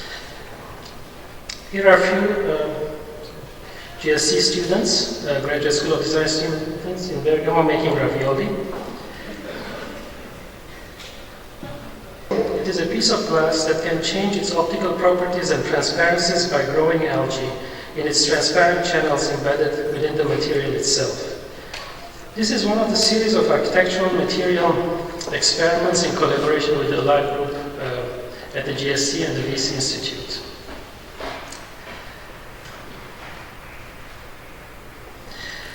And this is a recent initiative in my lab. It is about understanding the genome of the built environment, or the ambiance of the place, and what are the hidden qualities of a space are. Basically, we go to spaces and we have a feeling of a certain mood of a place, but we really don't know what the differences between these spaces are. We have intuitive feel about them, but now we are at a time that we can measure these differences.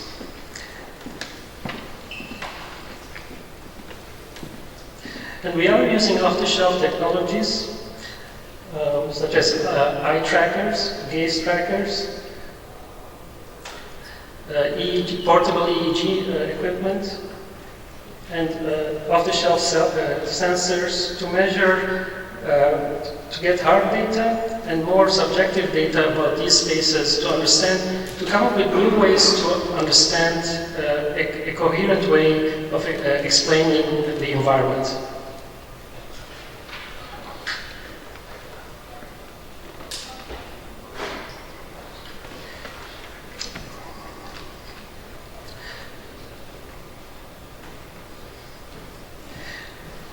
So these are some of my research in my studio and in my lab in the last 12 months. And as you can see, I'm interested in responsive and situated technologies as they influence and augment the built environment.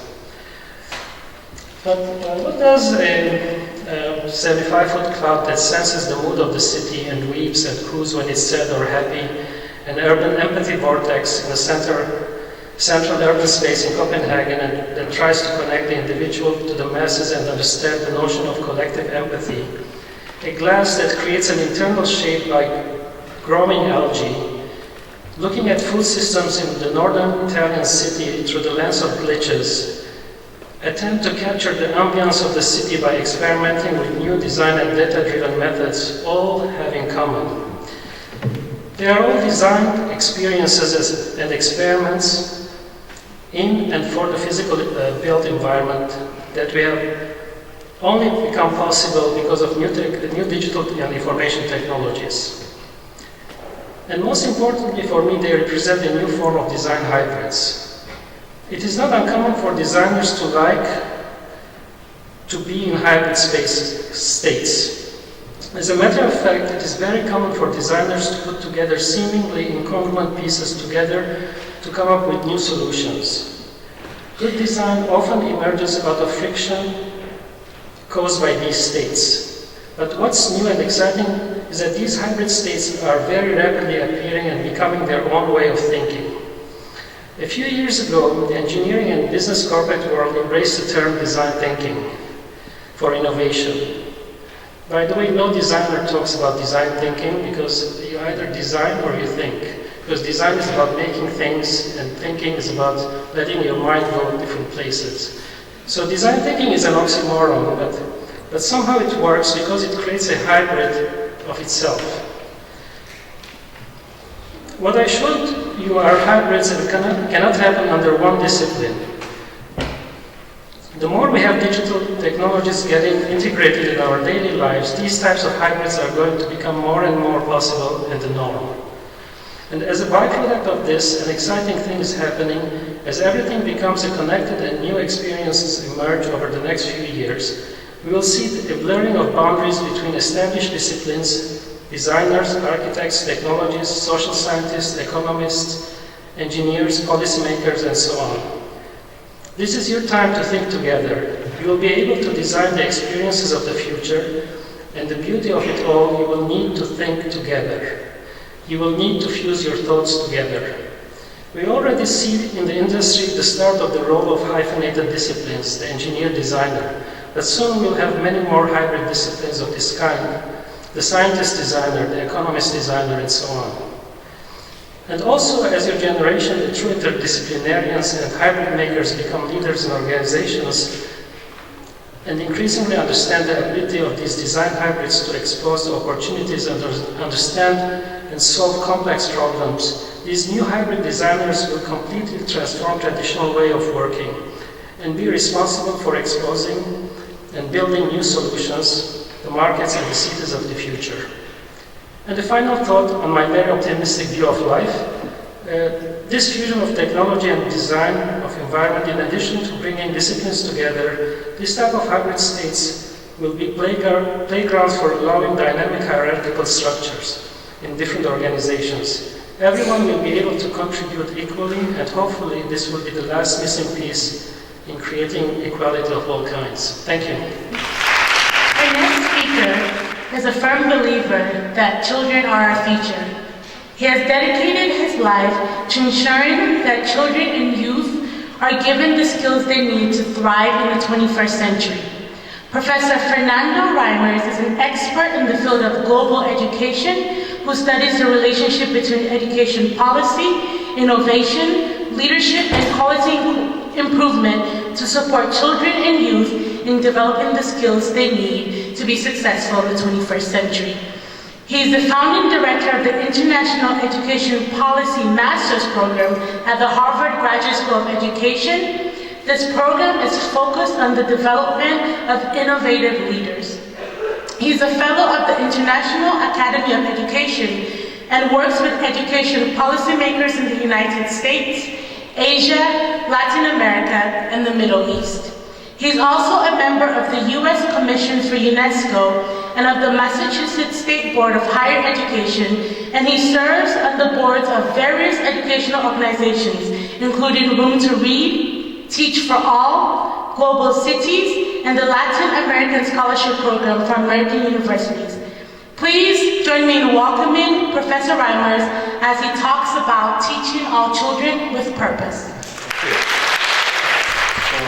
This young woman is Malala Yousafzai. She's a high school student. She's a very empowered person who's interested not only in developing her skills, but in using them to improve the world. Can I have the next slide? Now, like Malala had been born 50 years ago, she probably would not be a high school student. She has experienced remarkable mobility in opportunity from the opportunities her parents and her grandparents had. Most children around the world have similar opportunities. You have here boys, 90% of whom are enrolled in primary school, and you have girls, slightly less, but about 90% of them are enrolled in primary school, and 3/4 of them will finish primary school. This is for the world. And then about 62% of the boys are enrolled in secondary school, and about 60% of the girls are enrolled in secondary school. These figures are remarkable because they represent progress that took place over the last 6 decades, 6 to 7 decades. Next slide, please. But of course, the number of children around the world, 57 million children around the world, do not have those opportunities to be in school.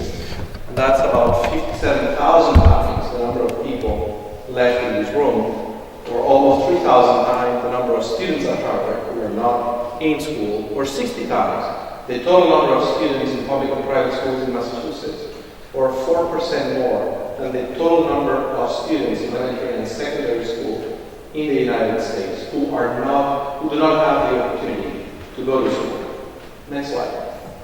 Now, why are Malala? This is Harold Heck, by the way. This picture should have shown up. Harold is a senior in high school in Long Island. He was just admitted to the 13 Ivy schools.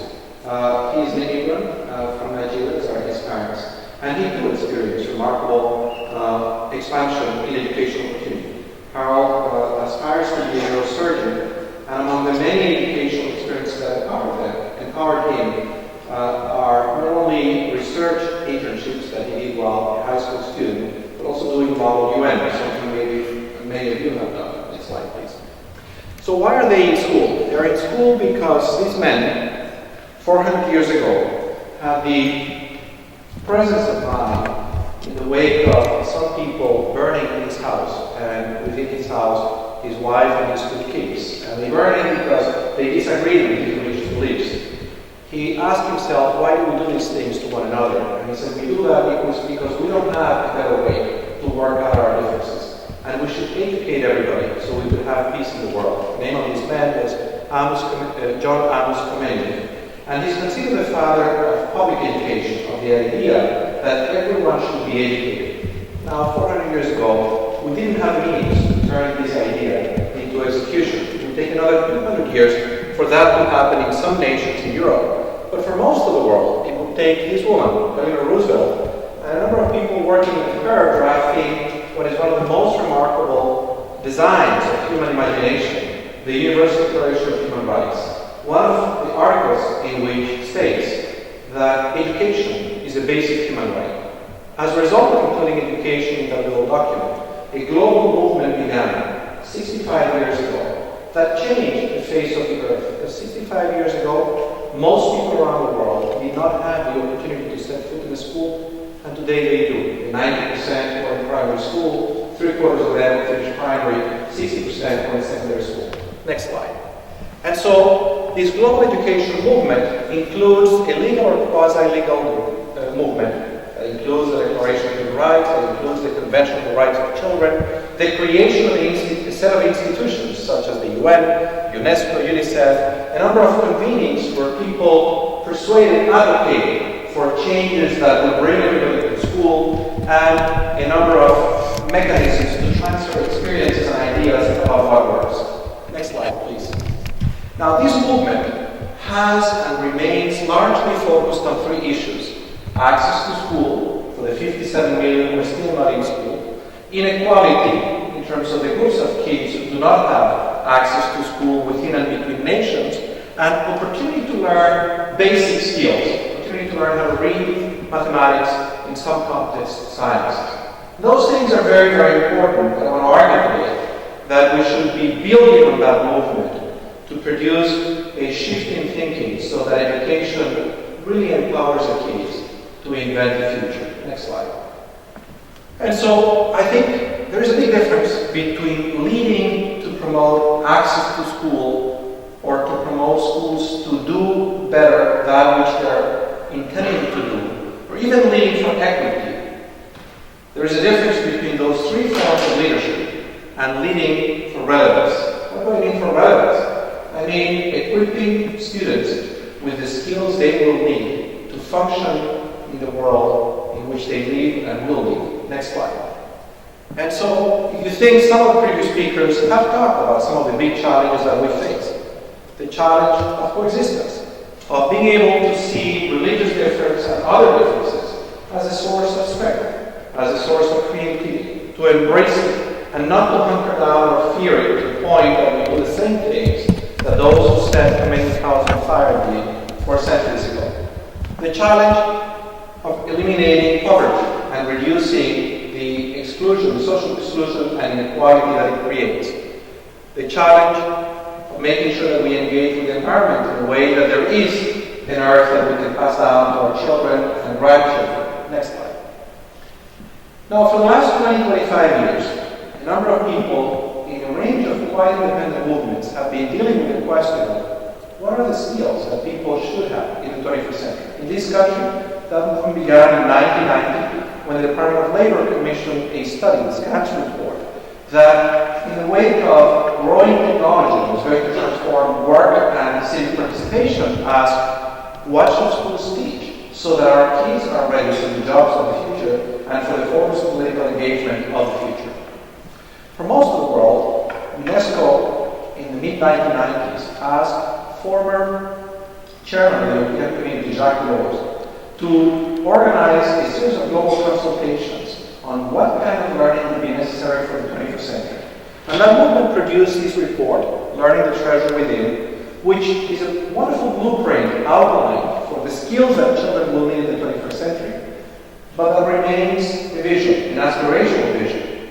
We have not, by and large, the global education movement has not executed that vision. Next slide, please. The Organization of Economic Cooperation and Development in the 1990s did something very similar around the world. In this country, as a result of the work of the SCATS report, an unlikely coalition of partners, our largest teacher union, the NEA, the Federal Administration, and the 4 major technology companies began an advocacy coalition, the Partnership for 21st Century Skills, that set out to advocate and try to persuade states that we should be thinking about the skills that children will need in the 21st century. In the state of Massachusetts, when our recently outgoing governor, Deval Patrick, took office, he tasked the Secretary of Education with looking into the question of skills of the 21st century.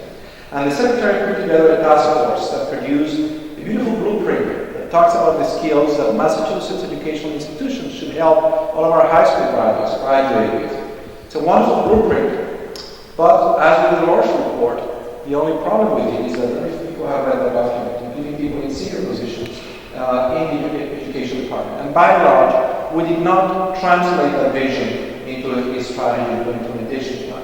Next slide, please.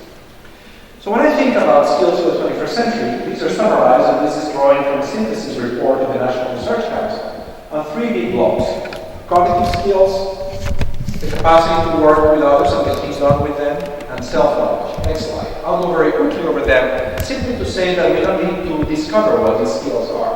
What we need to do is figure out how do we create opportunity at scale for children to gain those skills. The first building block includes certainly knowledge, the capacity to process that knowledge, to solve problems, and innovation and creativity. Some of the previous speakers have addressed those skills. Next slide. So processing includes things like critical thinking, problem solving, analysis, logical reasoning, interpretation, decision making, executive functioning. Knowledge includes things like knowledge of the disciplines. Next slide, please. Literacy, active listening skills, ability to use evidence and assess biases in information, digital literacy. Next slide. Creativity includes capacity to think outside the box, to innovate, and to create. Next slide, please. Capacity to work with others includes collaborative group skills and leadership. Next slide, please. Collaborative group skills include things like communication, collaboration, teamwork, cooperation, coordination, service orientation, capacity to negotiate conflicts without having to burn the house down of a person we disagree with. Leadership includes the capacity to influence others, to take responsibility, to communicate assertively, to tell a story of self. Next one. And finally, the capacity to govern oneself includes at least 3 building blocks: a certain openness of mind, work ethic, and self-efficacy. Next slide.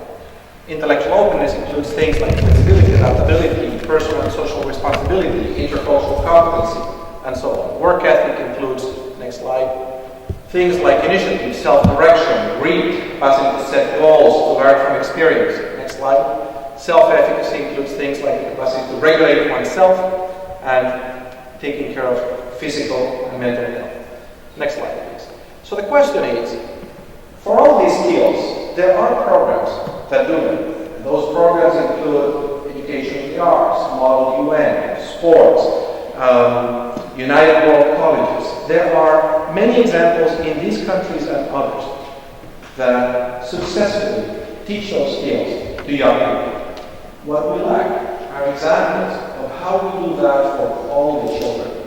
So the paradox that we need to resolve is the fact that in 65 years, this global education movement has given everyone the opportunity to be educated.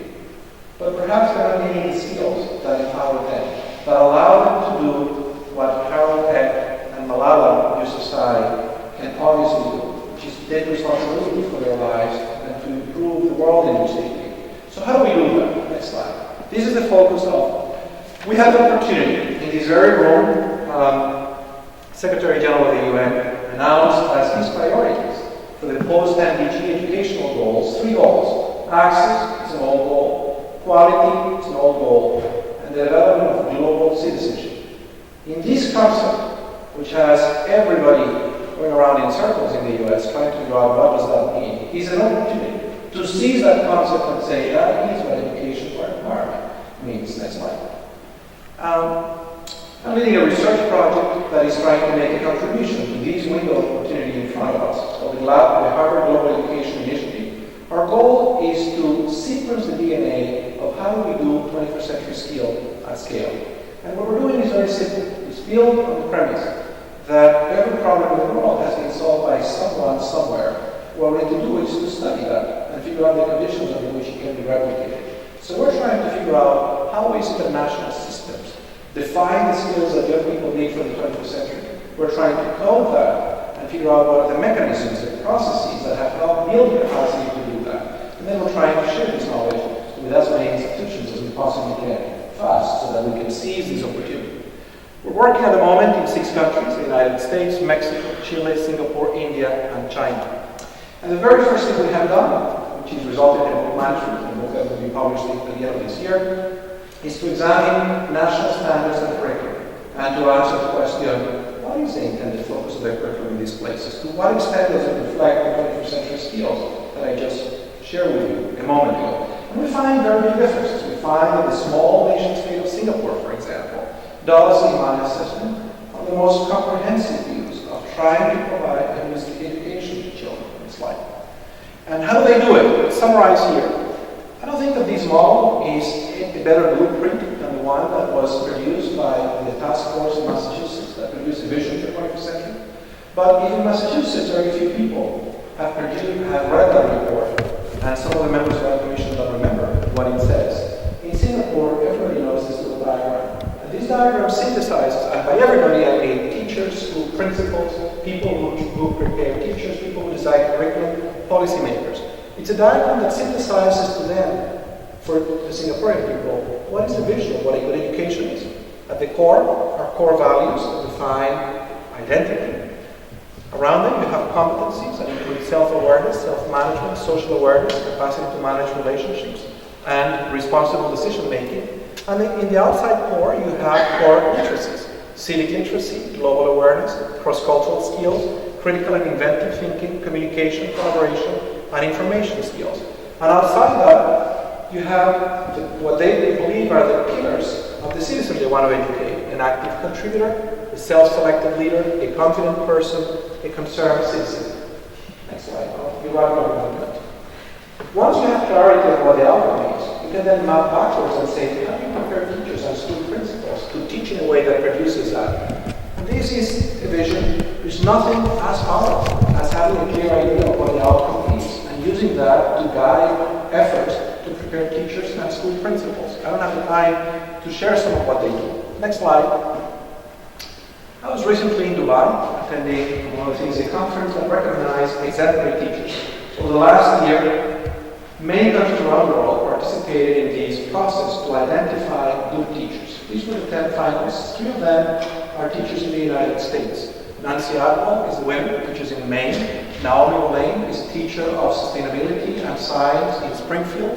And Stephen Reitz is a teacher in the Bronx, in the poorest U.S. congressional district in America.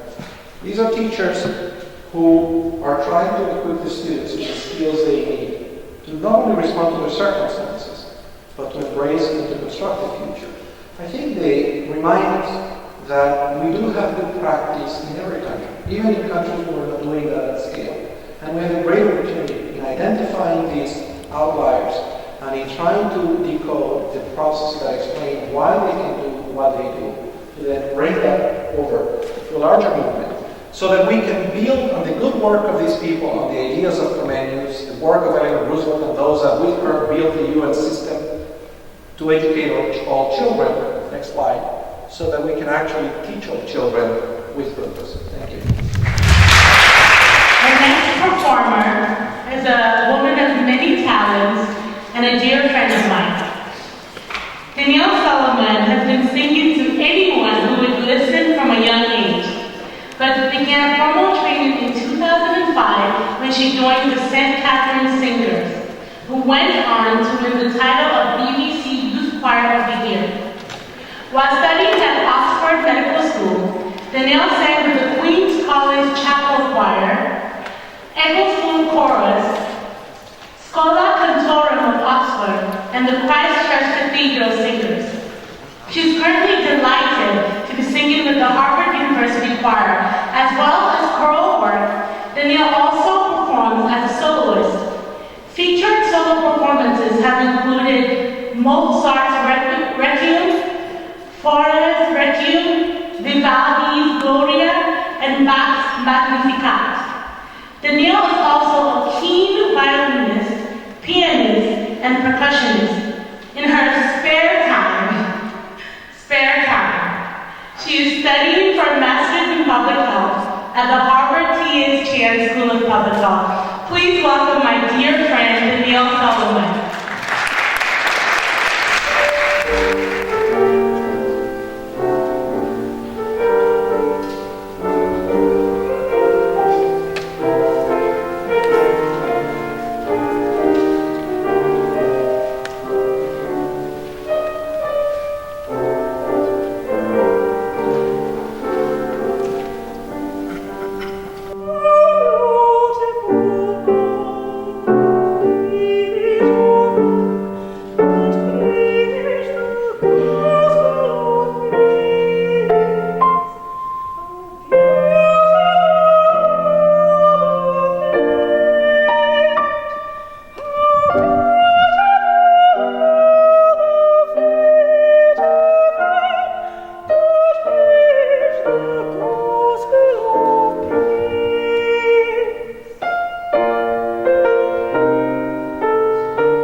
He holds a PhD in philosophy from Harvard and a JD from Yale Law School, where he was the editor-in-chief of the Yale Law Journal. He was a law clerk for Judge Harry T. Edwards of the D.C. Circuit Court of Appeals and for Justice Thurgood Marshall in the United States Supreme Court. Professor Scott Brewer has been a visiting professor at the University of Chicago Law School, the University of San Diego Law School, the University of Navarra in Spain, Sciences Po in Paris, France, and the University of Bologna in Italy, as well as the University of Vienna in Austria and the European University Institute in Italy. He is the co-founder and co-chair of the Summer School on Law and Logic at the European University Institute in Italy, and this was jointly hosted by the EUI and Harvard Law School. At Harvard Law School, he specializes in evidence contracts and a variety of philosophy-related courses, including The Fulfilled Life and the Life of the Law, philosophical analysis of legal argument, and reason in law, the challenges of skepticism and paradox. Please welcome to the stage Professor Scott Brewer. The title of my talk is The Examined Life and the Life of the Law. My task here is to explain to you what I mean by reading The Examined Life of the Law. I draw the phrase from the figure of Socrates as presented in the dialogues of Plato. I've been deeply absorbed by the task of understanding the figure of Socrates and his relevance to leading a fulfilled life, both in and beyond the law. Socrates is made to say, in a well-known dialogue of Plato, the unexamined life is not worth living, and so, we may infer, Socrates calls on us to lead an examined life. Central to my explanation of my idea about the examined life of the law is another explanation, namely an explanation of a method of analysis I have developed in writing and in teaching around Europe and in several classes at Harvard Law School. My term for this method is the logocratic method. I will try very briefly to introduce some definitions to help explain how the logocratic method works and how it can help to foster what I would call Socratic virtue. Socratic virtue makes a demand on two kinds of legal analysts. First, Socratic virtue for a lawmaker or law applier. This Socratic virtue calls upon anyone who fashions or applies legal rules to patterns of facts by means of legal arguments, including especially in the American system of law, judges and legislators, to do so by means of legal arguments that are strong in a particular sense, and by means of making legal rules that lend themselves to the making of strong legal arguments. Second, Socratic virtue for the analyst of lawmaking and law applying.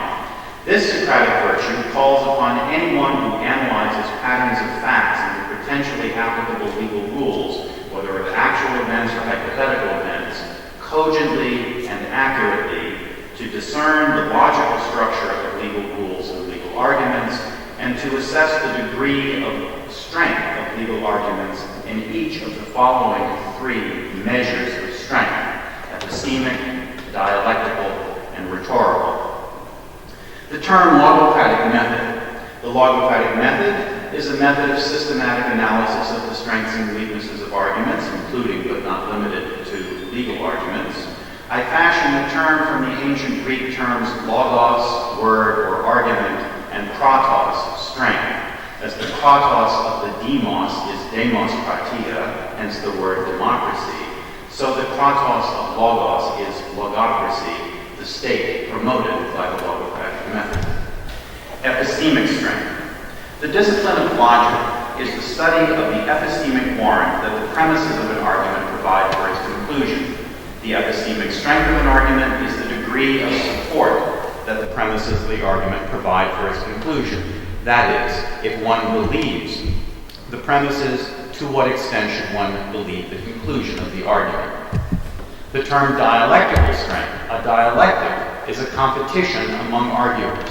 The dialectic of an argument is the strength or weakness when that argument is in competition with another argument. There are both formal and informal rules that govern and guide competition among arguments. Leading examples of dialectical competition, on the formal sort, litigation, plaintiff versus defendant, prosecutor versus defendant, or in a judicial decision, majority versus dissent, as in the Monge opinion, which I'll talk about in a moment. Informal dialectical competition, an example is the Socratic elenchus. The term elenchus is the term used for Socrates' discussions with his interlocutors. It means cross-examination.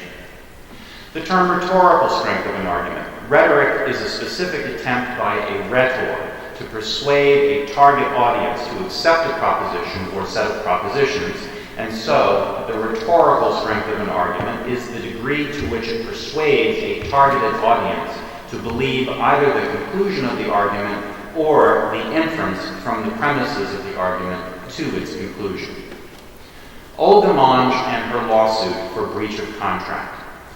Olga Monge was an employee at a factory in New Hampshire in the early 1970s. After working there for a while, she was approached by the foreman of the factory and asked for a date. When she refused, she found herself moved from one job to another and then eventually fired. Her case went all the way from a jury trial to the New Hampshire Supreme Court. Monge's case illustrates the three measures of strength or weakness of an argument. Epistemic strength. There are many arguments in the Monge opinion, but given my limited time, to illustrate the logocratic method, I'll focus on the two most important arguments. First, deductive argument in the Monge majority opinion. Deductive arguments have the greatest possible epistemic strength an argument can have. This is because in a valid deductive argument, by definition, whenever all the premises of the argument are true, it is not conceivable or possible that the conclusion is false. There's a very clear, valid deductive argument in Monge when the court applied the new rule it fashioned to the facts of Olga Monge's case, allowing the court to decide the case in her favor. Fairly represented, the argument would look like this. That's the deductive argument. Analogical argument. Here's an important question for our understanding of whether the Monge majority opinion and the Socratic virtue of leading the examined life of the law did the argument by analogy that the court offered have the characteristic virtues of argument by analogy. I believe it did not. Here's the analogical argument as it appears in the opinion.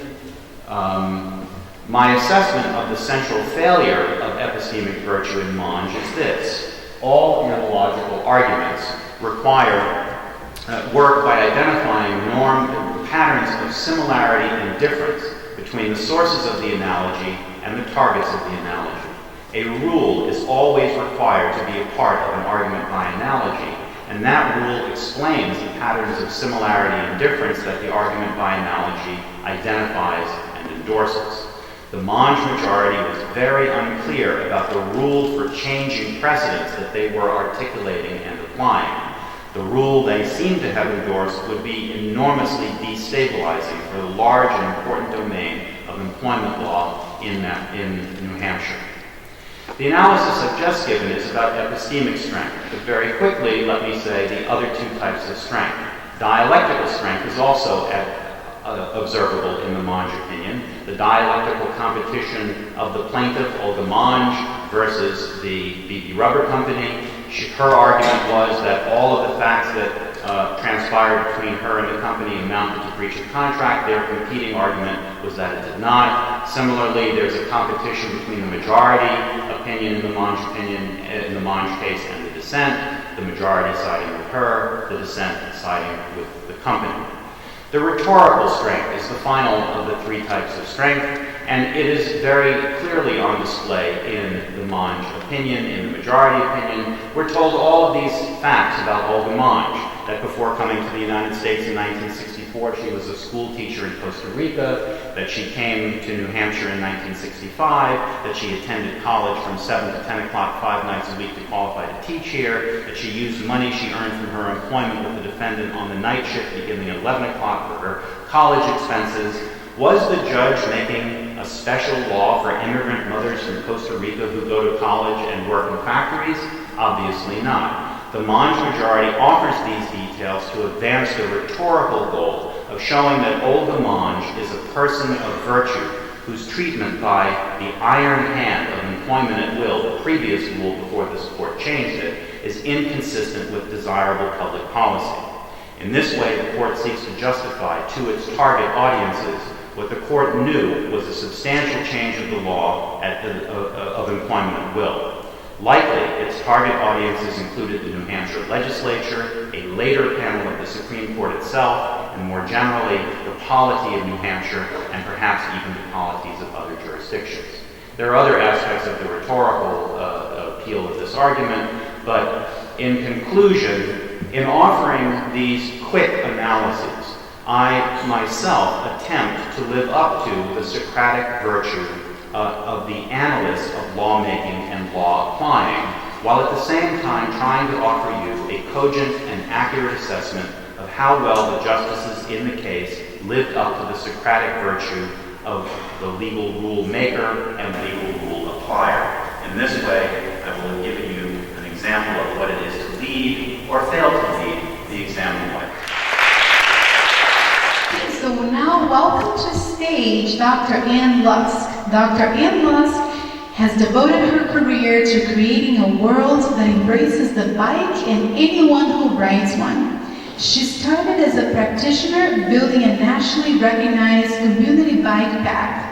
She spent a decade advising other communities and exploring 2,000 miles of bike routes before pursuing a PhD to bring a designer and social scientist perspective to an engineering field. Through her research, she promotes a more expansive view of cyclists, serving women, children, seniors, and parents of diverse racial and socioeconomic backgrounds to foster cycling and health through the built environment. She developed MET routes, metabolic equivalent of task, as a health measure for travel, proposed technologies to measure cyclists' gender, and worked to improve crash reporting metrics. Her collaborative research demonstrated the safety of cycle tracks and led to a change in federal highway guidelines. She has received 2 Lifetime Achievement Awards. So, what's the deal with bikes? Well, please welcome Dr. Lusk and the new bike deal. I want you to take one small thing of what I'm going to talk to you about tonight because it's all very new, it's raw. And tonight if you go out for a beer, you go out for a glass of wine, remember one thing I've talked about tonight and talk it over with a friend so that there's a ripple effect. If you're having breakfast, talk it over with coffee. If you're talking to somebody at lunch, mention it because all of this has to be tested by all of you. The bike's new deal. FDR did a good thing for the country when there was a depression and so much unemployment. 1933 to 1941, he had FDR's New Deal. He employed a lot of people, built a lot of schools, a lot of post offices, even supported a lot of the arts, but the majority of the money was spent on 650,000 roads and 780,000 bridges.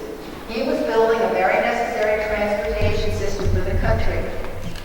Now, with the bike's New Deal, we have to address new issues: climate change, obesity, social inequalities, and also injury.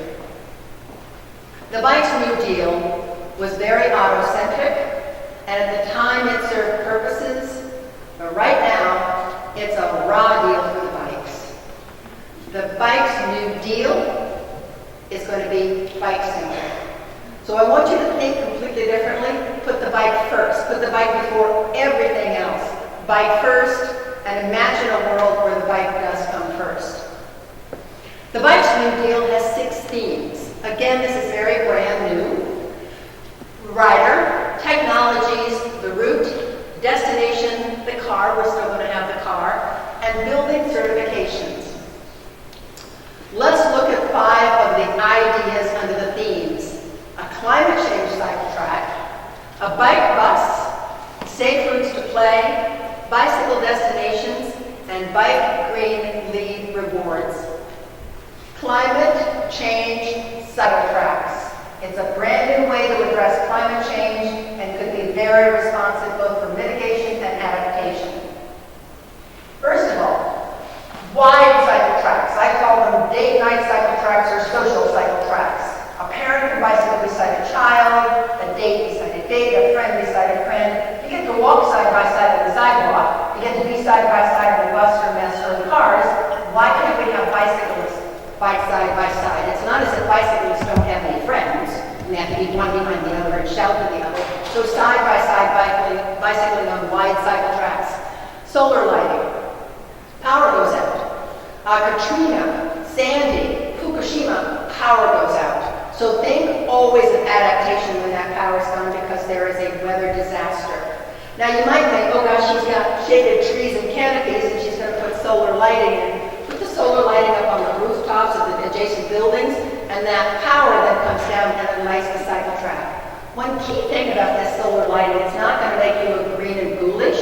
Instead, what it's going to make you do is look really attractive, like the really expensive restaurant where you want to be. So you look 10 years younger on the cycle track because the lighting is so phenomenal. So also, bike cages, no swipe card because if the power's gone, you won't be able to swipe the cage. Permeable surface so the water goes through. Next slide. Bike bus. Next slide. The bus has been a loser cruiser. We don't really want to ride the bus in certain cities. So in this case, it's going to be cool to ride the bus because it's going to be a cool cruiser because it's going to have bicyclists. Not the two bikes on the front. You won't ride that because the bike racks are full. Not the bike inside. Instead, clear out everything in the bus. It's only the bicyclists getting on with their bikes. In Cuba, in the middle, the tunnel they had to go through. So how did they get through the tunnel? They cleaned out the bikes, they cleaned out the bus, put a ramp up the back, got inside, rode through the tunnel, and then went out the front. So this works because it's a little bit more like a ferry. You've got a large catchment area because the bicyclists can go far to go to the port for the ferry, and then you go over bridges, you go under tunnels, you go on bus rapid transit lanes. Safe routes to play. Next slide. We've done a lot with safe routes to school. The problem is the kids are walking. Kids, if they walk, have lower cardiovascular and physical fitness. We want them to bike, but they've got to have their own network, not just sidewalks. Therefore, this is Paris. Wide cycle track, bushes, trees, lots of visible connection to see the kids. Bike through the buildings, bike under the roads, have the kids be able to bike, but also have really signature bicycle signals, not in green, yellow, and red bicycle signals we're proposing in the U.S. Have a countdown number in the middle, similar to pedestrian signals. So you get a red bicycle at the top and a red countdown number in the middle, and it tells you 10, 9, 8, 7, 6, 5, 4, pedal up in yourself, and you're like a horse out of the gate. The kids that get to the intersections, they see a green light going through the intersection. Next slide. Bicycle destinations. We've done this for highways. We know how far you're going to drive before you need gas, you need to go to the bathroom, you need to get something to eat. Do the same thing based on the person who is bicycling. How often do they need water? How often do they need food? How often do they want to have a cup of coffee? Because bicyclists like coffee. What's really key about it is wayfinding. We don't want to have litter on a stick, a lot of billboards saying, hawking bikers come over and buy my coffee. Instead, we can put little symbols on the road, a little ice cream cone, and you know, go that way and you get ice cream, go this way and you get coffee, go this way and you get a bathroom. Put a stencil on the road and then we're done. Next slide. That's that last title, number 5, Bike Green Lead Rewards. There we go. How many of you have looked at architectural renderings? Next time you do that, I want you to do a task. I want you to count how many pedestrians are in that architectural rendering. I want you to count how many cars are in that architectural rendering. I want you to count how many bikes are in that architectural rendering, and I'll tell you by and large, it's 0. Maybe they will have taken clip art bike and they'll sort of stuck it in the picture, but it's the bike's crooked. And if you follow their trajectory, they're going to run into the curb of the other car because they thought, oh shoot, I got to stick a bike in there. So all of our architectural renderings are devoid of bicyclists. And we continue to build really wide sidewalks. That's because Congressman New Urbanism loves walking and doesn't really love biking, even though they say they like biking. They now have in LEED ND 12 mandatory points for putting in walking environments. The bike environments, you get 2 points. You can put a bad bike ramp out in the rain, and you get a point, but it's voluntary. You can put a bad shower down in the basement, you get 1 point, but it's voluntary. Think of the building as an octopus. The head of the building, the head of the octopus is the building itself, where you've got HVAC, low E class, you've got half-flush toilets. For your green footprint, the tentacles of the octopus are just as important, if not more important. You're driving an hour to get to that office, no footprint. So instead, design the tentacles as importantly as that half-flush toilet. Have the wide cycle tracks so the parents can bike to the apartments, to the houses, to the offices. Have biking so seniors can get there. Have apartment complexes so that you can park your bike inside. Have offices. We have CEO car parking. Have CEO bike parking. Have wide cycle tracks. Last slide. I want to thank all of you. Remember, you have a task, either tonight or tomorrow morning or tomorrow at lunch. Remember one thing and talk it over with somebody else, because this is all brand new, and I really appreciate your all being here now. Thank you.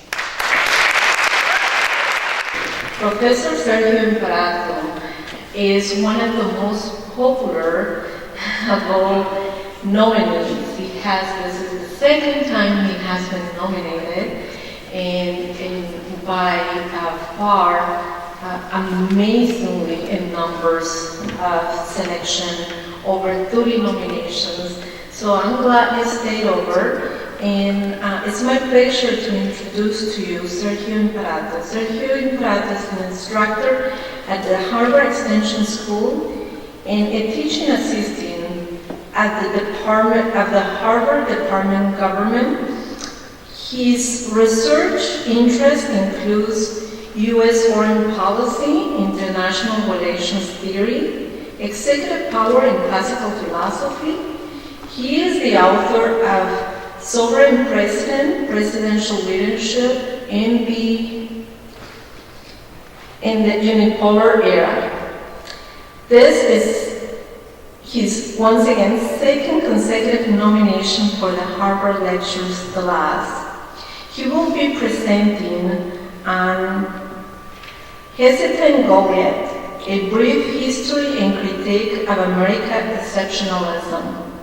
Please help me welcome Professor Imparato.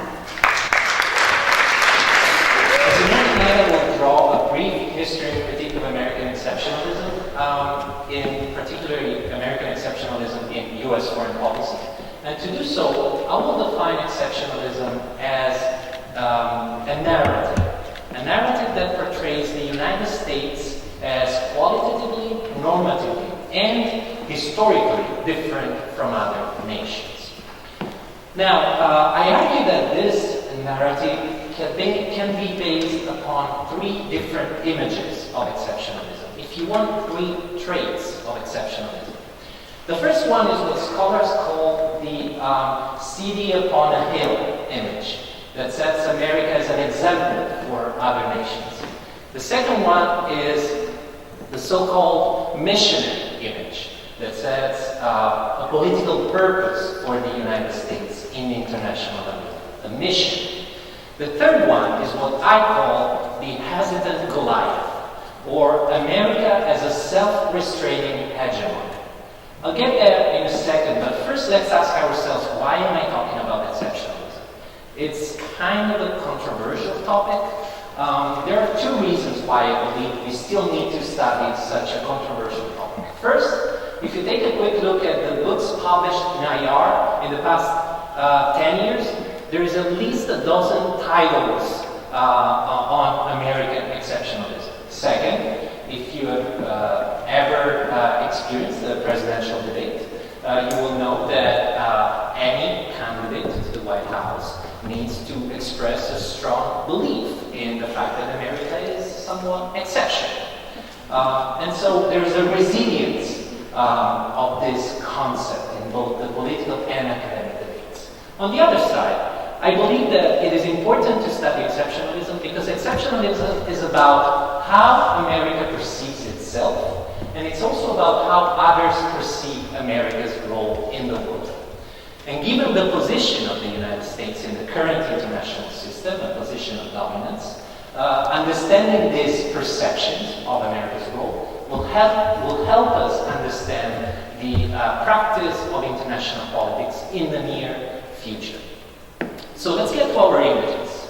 First image, the exemplary exceptionalism. America is an example. This, of course, traces back to the foundation of the American Republic, even far to the colonial era. And the idea here is that America had to, at the origins of its experience, America had to establish a narrative as a country that was not just a byproduct of European power politics, but there was a new experiment, a new phenomenon in world politics. In the words of Thomas Paine, America as a new land. This narrative appeals to specific qualitative differences. For example, the lack of a feudal system in the American society, the absence of conflict, class conflict, or the strong emphasis on liberty and individual rights. Many scholars point to this narrative to explain what they call the isolationism of early American foreign policy. Now, the critique to this narrative comes often from historians that argue two things. First, those qualitative differences are not as self-evident as we believe they are. Take the class conflict, for example, that was substituted by stronger racial tensions throughout American history. And more recently, many of those qualitative differences are not that self-evident if compared to European countries. The other argument is that basically this narrative doesn't really explain early American foreign policy. If you take a look at the U.S. foreign policy from the foundation until, say, the breakout of the Civil War, America was not exactly isolationist at that time. It fought two major wars against Great Britain in 1812, against Mexico in 1846, and it intervened militarily 61 times just in that small time frame. If we follow the evolution of this concept of American exceptionalism, if we move towards the second image, that one of America as a missionary, this narrative was established throughout the Cold War. Now America is a great power, and it establishes a narrative that is based on the idea of delineating an international order that is based on American liberal values, in antagonism with, of course, the Soviet Union. So this narrative appeals not just to qualitative differences, it appeals to normative differences, because it is based on the idea that the democratic polity is morally superior to the Soviet counterpart. Now, as you can imagine, many scholars have referred to this narrative to explain the strong interventionism that characterized the last century of American foreign policy endeavors. And the general critique here comes from IR scholars. They argue first that this notion really doesn't explain two things. First, the fact that throughout this period, American foreign policy wasn't able to incorporate any non-American values. It's an American-based international order. We said it's based on American liberal values, and so it fails to take into account non-American values and non-democratic options. And the second critique is based on the idea that even though it brought relative stability to the international system, this notion, this narrative, was not exactly consistent with high moral standards throughout the entire Cold War. And so I argue that we have to move on to the third image that was established right after the end of the Cold War. And you can see it, hopefully, more evident from the Obama doctrine.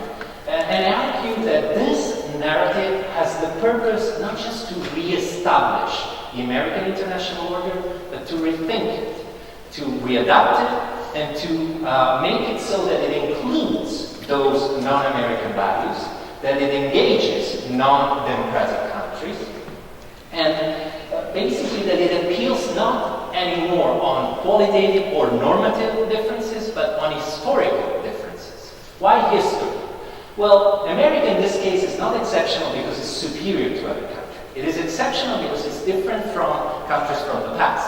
The laws of history tells us that great hegemonic powers from the past tend to decline because of their hubris. And so America would be different because it doesn't fall into the trap, into the hubris trap, into what the historian Paul Kennedy calls the imperial overstretch. How does it do that? Well, it does that by taking into account, as I said, inclusiveness and diversity within the international system. Now, I argue that this kind of narrative could support enduring U.S. leadership within the international arena as long as it takes into account self-restraint and readaptation of those core values of the original international order. In conclusion, I argue that this narrative is more consistent with the world we live in. It is more consistent with the prospects for peace in the international arena. Moreover, I argue that it is more consistent with the recent developments of the American society itself. A society that was founded on ethnic diversity, but a society that is constantly struggling and working to incorporate all diversities, gender and racial above all. Thank you very much.